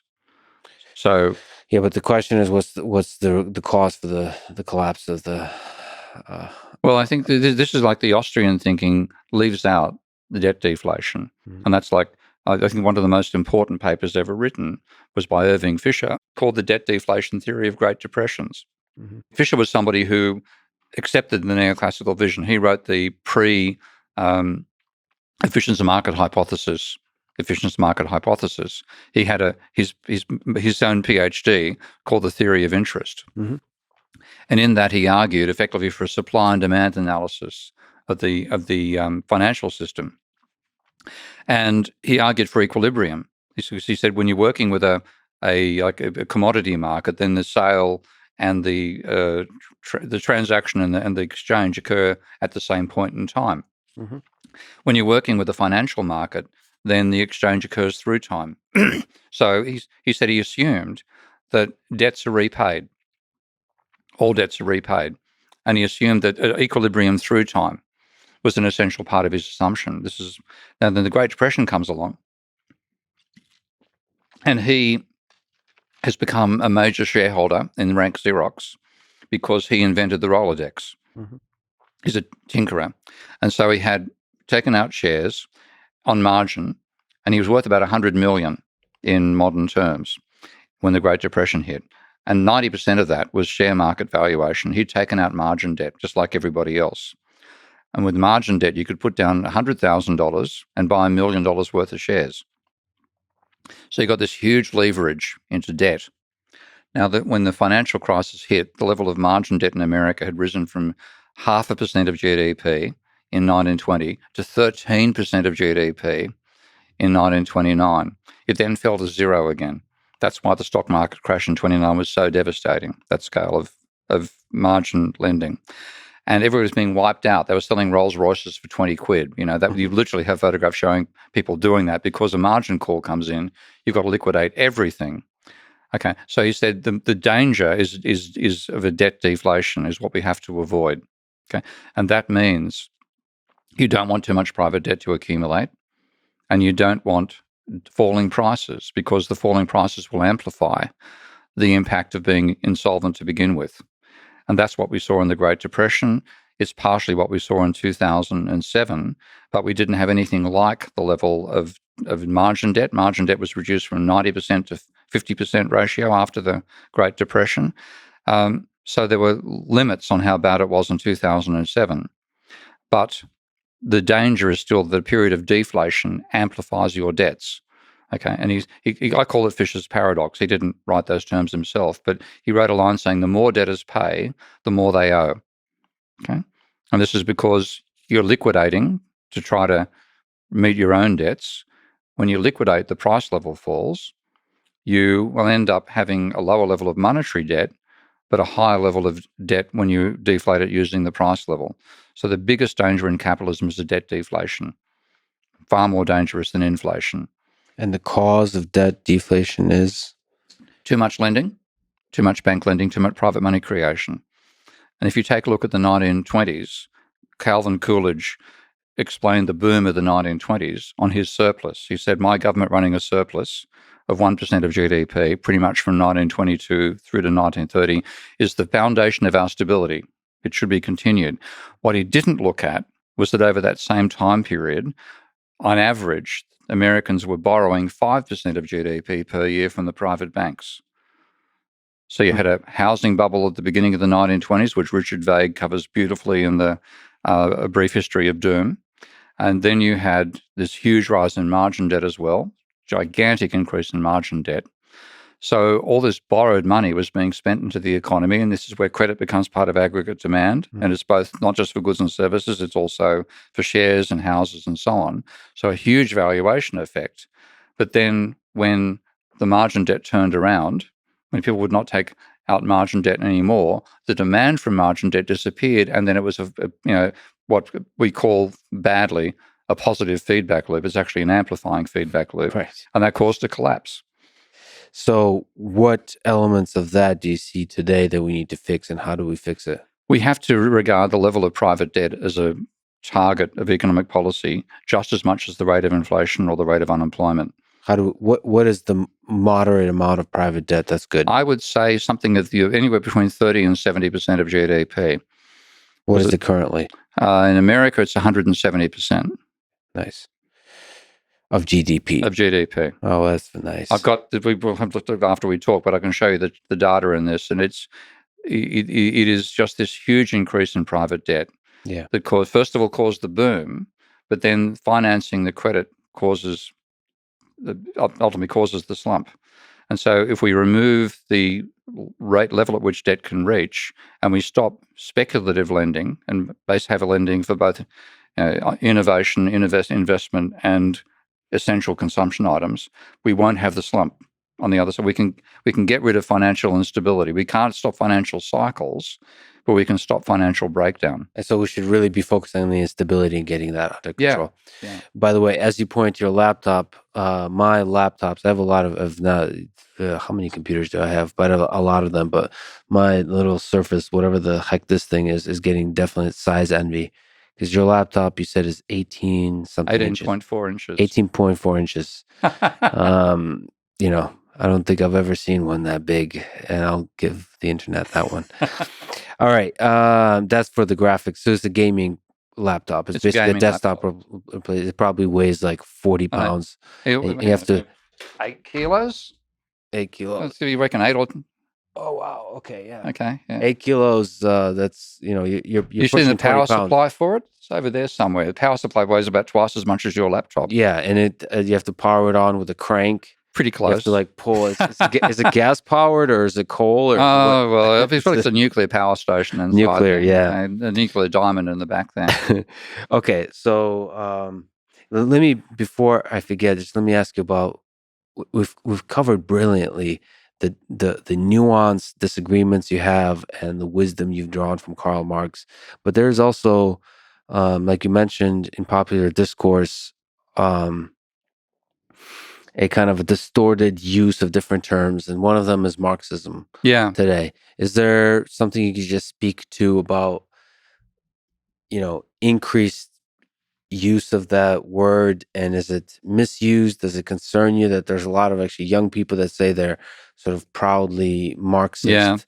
Uh, are they misusing the term? they Are are you definitely concerned? misusing the term if they don't understand the use value, exchange value dialectic I went through earlier. So if I And could they just don't. pause, the idea of socialism and Marxism as used in sort of popular lingo Yeah. is basically, a lot of people have a disproportionately hard life. Why can't we help them out? Why can't we be kind to our fellow man? Kind of And that's a short embodiment of an idea as opposed to some super complicated, elaborate model of the economy and politics and all yeah, that kind of I stuff. mean, we could do that by using the insights that come out of modern monetary theory, Yeah. which I've confirmed just using my simple Minsky models.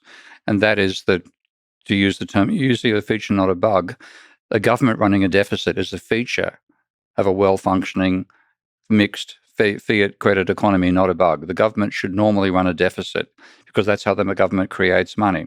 Now, because we've had this obsession from mainstream economists of running a surplus, which is what caused the Great Depression, Calvin Coolidge doing it for 8 years, because of that obsession, we've cut back on social services, we've cut back on health, we've cut back on education, we've cut back on infrastructure.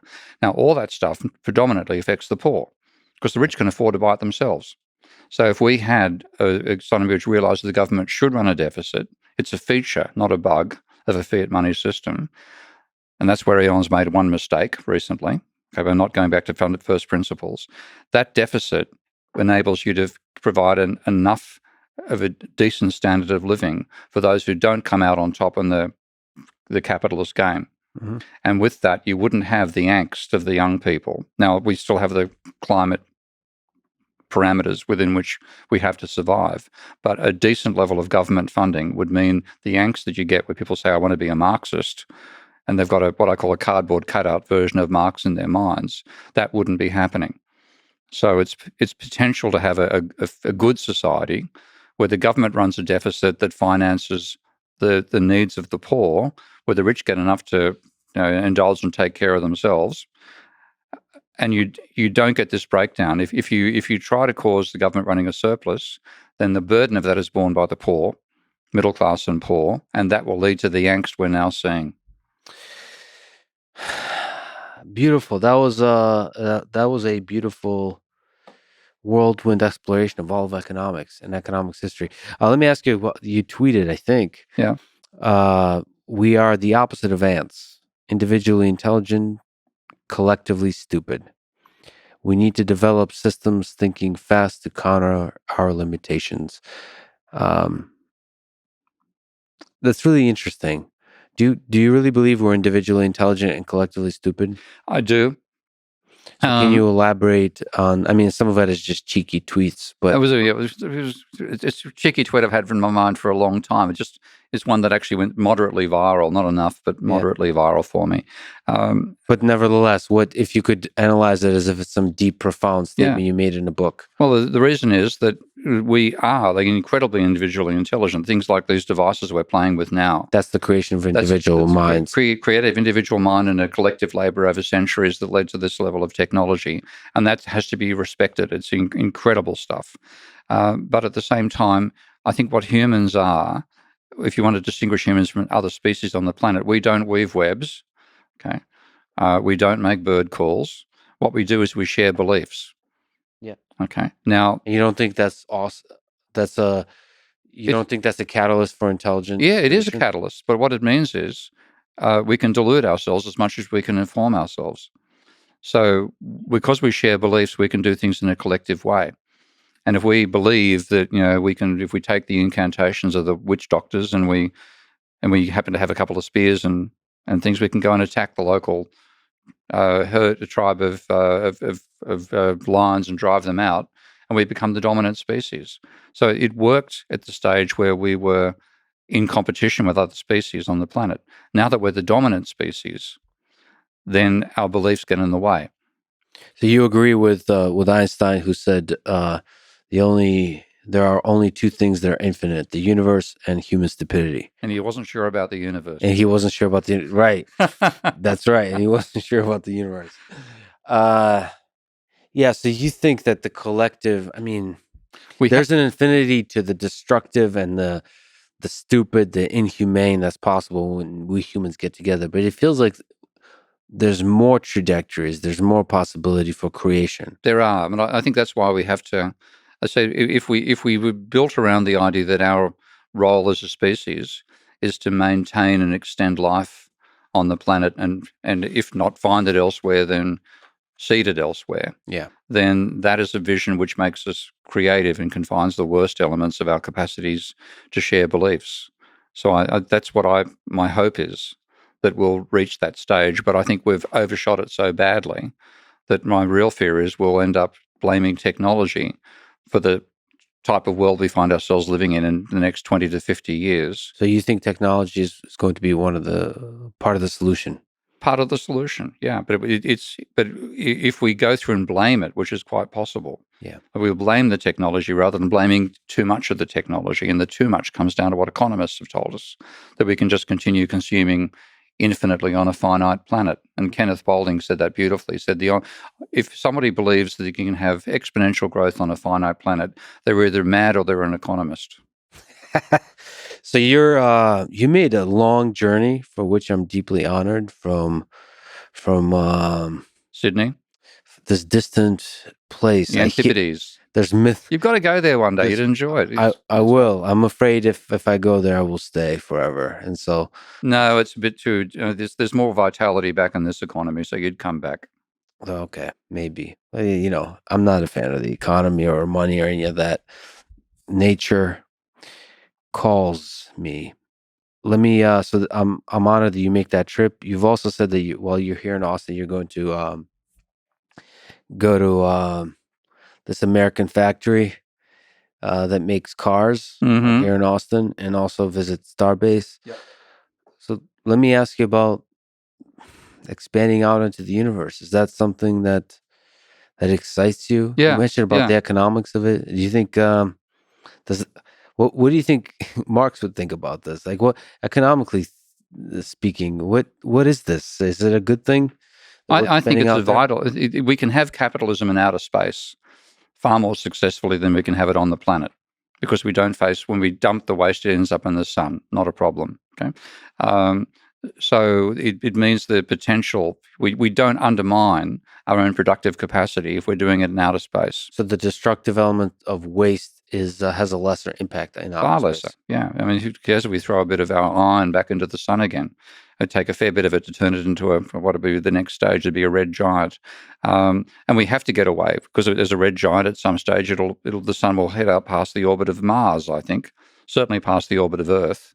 So to have longevity of not just human life, the life that evolved on this planet, we have to be able to take it off planet ultimately. So if you think in the really long term, then it's our responsibility, if we're going to maintain life, is to establish life off the planet. What do you think about robots and AI as part of the expanding out into the universe? Yeah, we have to. I mean, that ends labor. You can't go for your daily jaunt can't be from here to the asteroid belt and back again for dinner with your family. So production would be entirely mechanized. There'd have to be a handful of people who service the machines. But so it's about production and automation. What about elements of consciousness that make humans so special? What about that persisting within the machine? I'm still a skeptic about us ever being able to create a machine which is truly conscious. If I can throw it's only 2 cents worth. That would really piss off Karl Marx, by the way.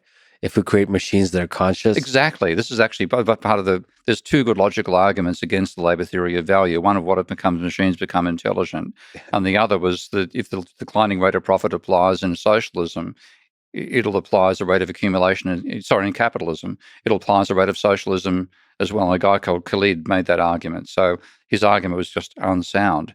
But yeah, intelligent machines would completely screw Marx up, Yeah. But do you not like that world where machines have not only intelligence, but a soul. Consciousness, a soul? Yeah. And I I know that's one of your interests and one of your potential endeavors. And the Kurzweil idea that there's some singularity we're approaching as we just get increasing processing power. It's not processing power, it's imagination. And I think Whatever the heck that means. huh? Whatever Whatever. the heck that means, yeah. I mean, you would have had imaginative insights. I mean, your papers on in automating motoring Mhm, between the hyper intelligent machine or the machine human interface, where the mhm, standards can be lower for the machine and higher for the human. Okay, that's an insight you would have had at some point, mhm. and then you've worked it further. So I've had insights like that as well, and I have no idea where they come from. They just hit me in the head, and I write them down, and they solve a problem that I didn't even know my mind was working on. Okay, so how can we get a machine to do that? And I do not know the answer, but one thing I think is a potential is I think we have to create AI that has feelings, AI that wants to survive. Because if you think how our intelligence evolved, it's on this planet in a struggle between predator and prey. And intelligence became a survival technique. I find the ideas of Ernest Becker with denial of death really powerful, Mm, which is that humans will not only have emotions and are trying to survive, they're able to ponder out in the distant future their mortality. yes. And that is a driving force for even greater creation that animals are able to do, Yeah. more primitive animals. And so there is some element where I agree with you. I think for AI systems to have something like consciousness, they have to fear their mortality. Exactly. And I think that's if you do it, then you can't produce an AI whose behavior you can control. I mean, when you have kids, you, Yeah, you you're can't doing it. control their behavior. That's the trade-off. You give birth to an anarchist. I mean, Yeah. Yeah. one of my favorite instances in my family life is one of my well, I like all my nieces and nephews, but one's got a real quirk to her, and I was standing over her cot when she was literally like about 6 months old, and she was gurgling away to herself. And her father wagged his finger, and said, "Stop making that noise." And this little 6-month-old kid goes, "Ugh." And I said, "Boy, you're going to Wow. have issues with that one, mate." Yeah. And An she, anarchist was born. yeah, and so you can't control this life you give No. birth to, and that's And I that's think the threat of that's AI. terrifying and exciting. It is, and I think we should take that risk at some stage. But I think to do it, we've got to actually let artificial intelligence involve in a environment in which it fears its own death. Yeah. Yeah. I think there's a lot of beauty there, but there's also A lot a of lot fear. a lot of destruction that's possible. So you have to be extremely careful. But that's kind of the cutting edge at which we often operate as a humanity. Mm. Uh, Let me ask you for advice. Can you give advice to young people in high school and college? Maybe they're interested in economics. Maybe they have other career ideas. What advice would you give them about a career they can have that they can be proud of, or a life they can be proud of? Mainly in a career, I say don't do an economics degree.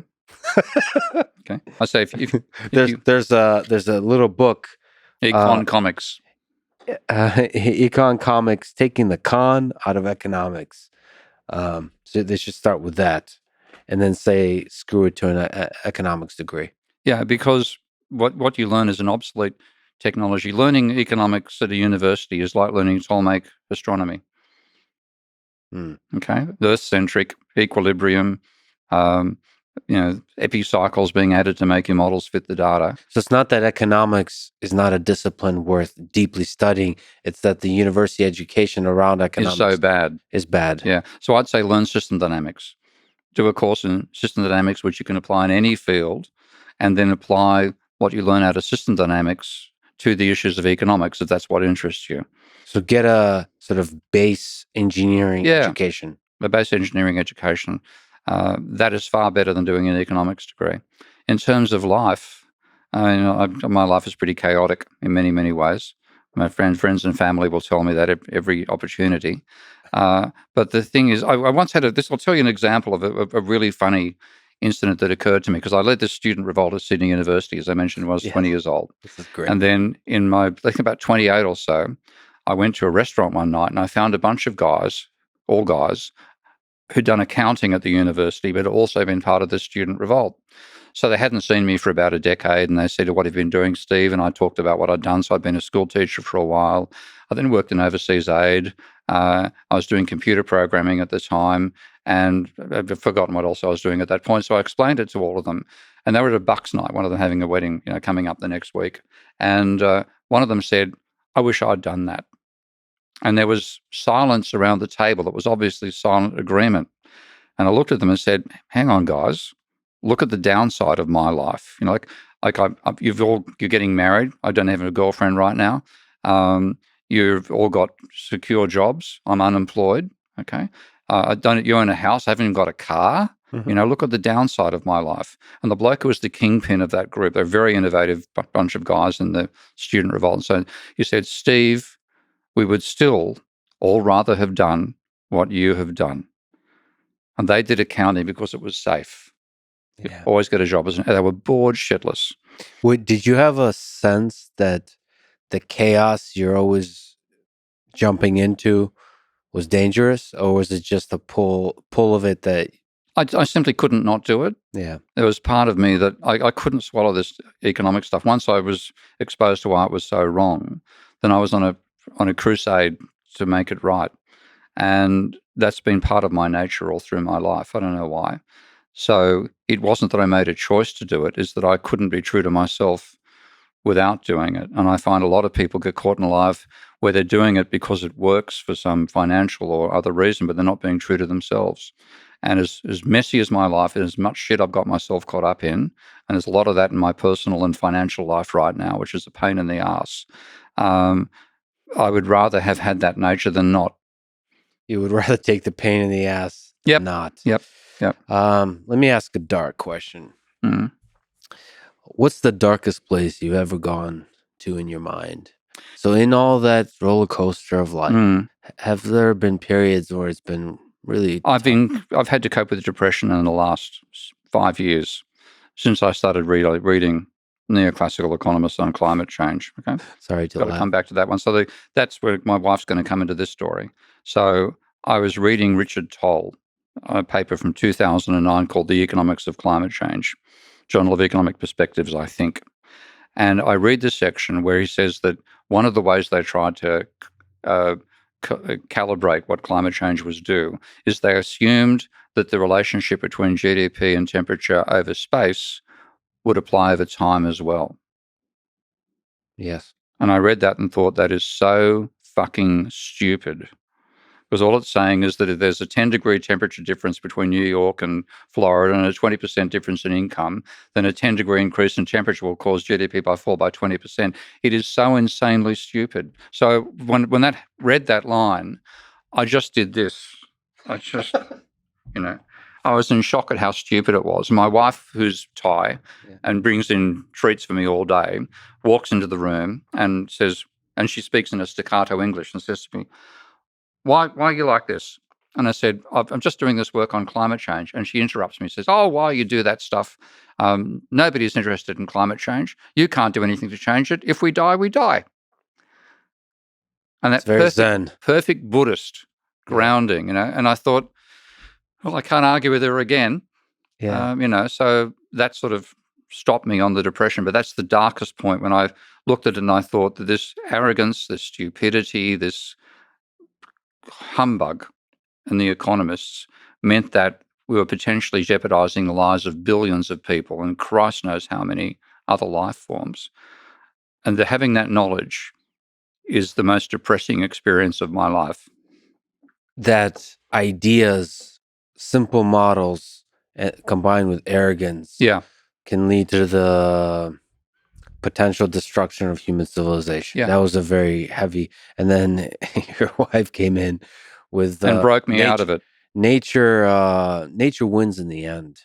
Yeah, and that's sort of accept the flow of life. You really enjoy that book, The Earth Abides, because it's got that same beautiful sense to it. Life will survive whatever we do. I mean, they talk about the people. I was actually talking with a good mate of mine, an ex-geologist, and he's now a professor of economics. And he said, as a geologist, he really hated people talking about the Anthropocene epoch. And I said, well, it's not. It shouldn't be the Anthropocene epoch. It'll be the Anthropocene event, because an epoch is millions of years and a huge period of life on the planet. And we might be snuffed out in 10,000 years of human civilization. And that's not much slower than the meteors wiping out the dinosaurs. The dinosaurs lasted for a long time after that event. So we'd just be a layer in the surface of the planet with plastics and strange metals like that at some point. So we're just but life will abide. Life will survive us. But there's so much life we're going to take down with us in this whole period. And there's so many of our own lives we're going to terminate for no good reason. I'm looking at this Richard Tall character. I'll definitely have to look at some of his papers. It does look like, boy, is he oversimplifying and do a lot of Oh people. my God! Check his one on on how good it'll be to lose AMOC. That said, I'm going to approach all of these topics with humility, and I would like to have some conversations if people can recommend. My default position is always with the scientists, but even above that, my default position is with those who are humble versus those who are arrogant. Yeah. This idea that because you're a quote unquote expert, you deserve to have arrogance is a silly idea to me. Again, going to the broader view of life on Earth. Yep. Nature's the only one that gets to be arrogant, and it doesn't need it. It chooses not to. So let me ask you about love. What role does love play in this whole thing? What did Karl Marx have a model for that? Oh, Marx was madly in love with Jenny von Westphalen and wrote love poetry to her long before he wrote Das Kapital. And he was infatuated with her. He ended up also impregnating his housekeeper.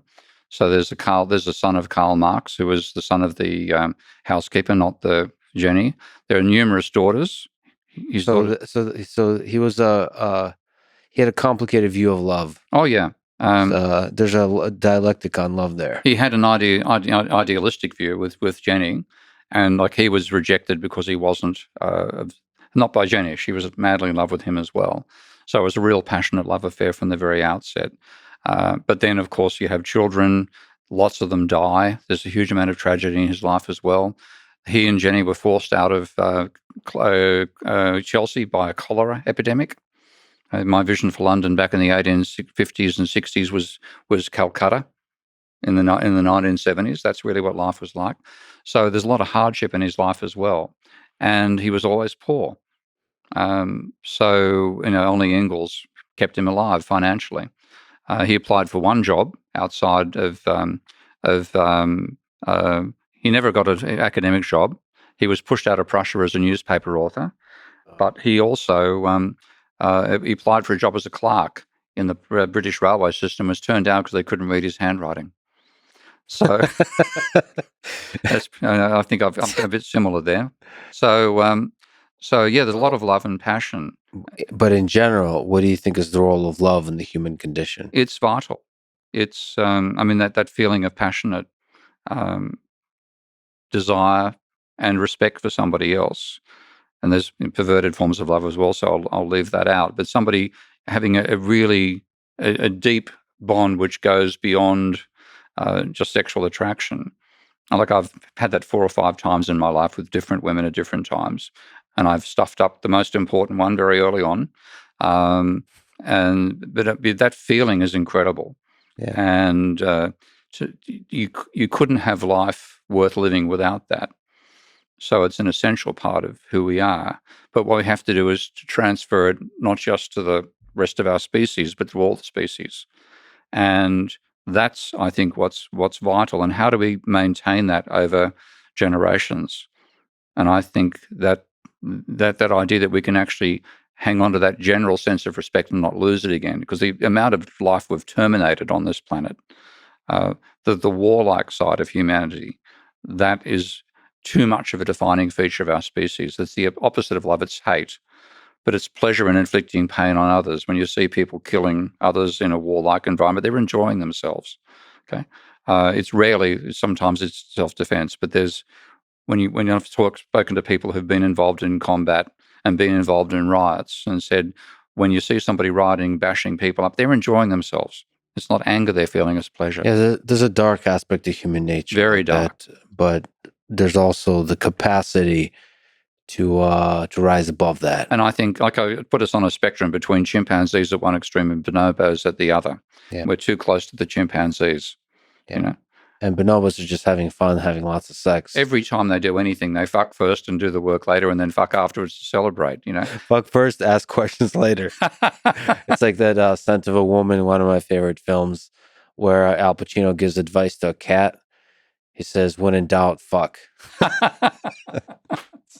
It's good life advice for a cat, especially. We mentioned that death seems to be maybe fundamental to creating a conscious AI. All right. Do you think about your own death? Do you are you afraid of it? I'm afraid of going through it. I'm not the other side. Huh? You're not afraid of being on the other side? I don't think there is another side. I mean, I'm agnostic. I'm atheist when pressed and agnostic. The one thing that I think I can understand why religion exists is that the whole thing that something exists is itself a dilemma. You have to take on faith that reality exists, whether it's a simulation or actual reality, it exists. And that itself can't be explained in any scientific manner. I mean, you can talk about antiprotons and protons and the sum being zero and so on, but why did it even happen in the first place? So there's part you simply have to take on faith. Yeah. So there was darkness before. We don't know. And there's darkness after. Yeah, and I don't know if we're going to be alive on the other side of that darkness. I think individually, no. But the way you can live on is by what you do to human consciousness. And how do you hope people remember you? As someone who managed to integrate economics with an appreciation for life. Well, I have to say, as a bit of a callback, you're one deadly bastard. It's a huge honor that you would come down and talk to me. You're a brilliant person. You're a hilarious person. The humility shines through. The brilliance shines through. Thank you so much. Well, thank you, Lex, for spending this time. You do the same for humanity. I mean, when I saw that email from you, my eyes popped out of my head. Yeah. Okay. Well, you should hold your judgment. I got to show you the sex dungeon I have. You'll I'm waiting for an invitation. I'll send my wife over. Awesome. Can't wait. All right. Okay, mate. Thanks for listening to this conversation with Steve Keen. To support this podcast, please check out our sponsors in the description. And now, let me leave you with some words from Karl Marx. To be radical is to grasp things at their root. Thank you for listening, and hope to see you next time.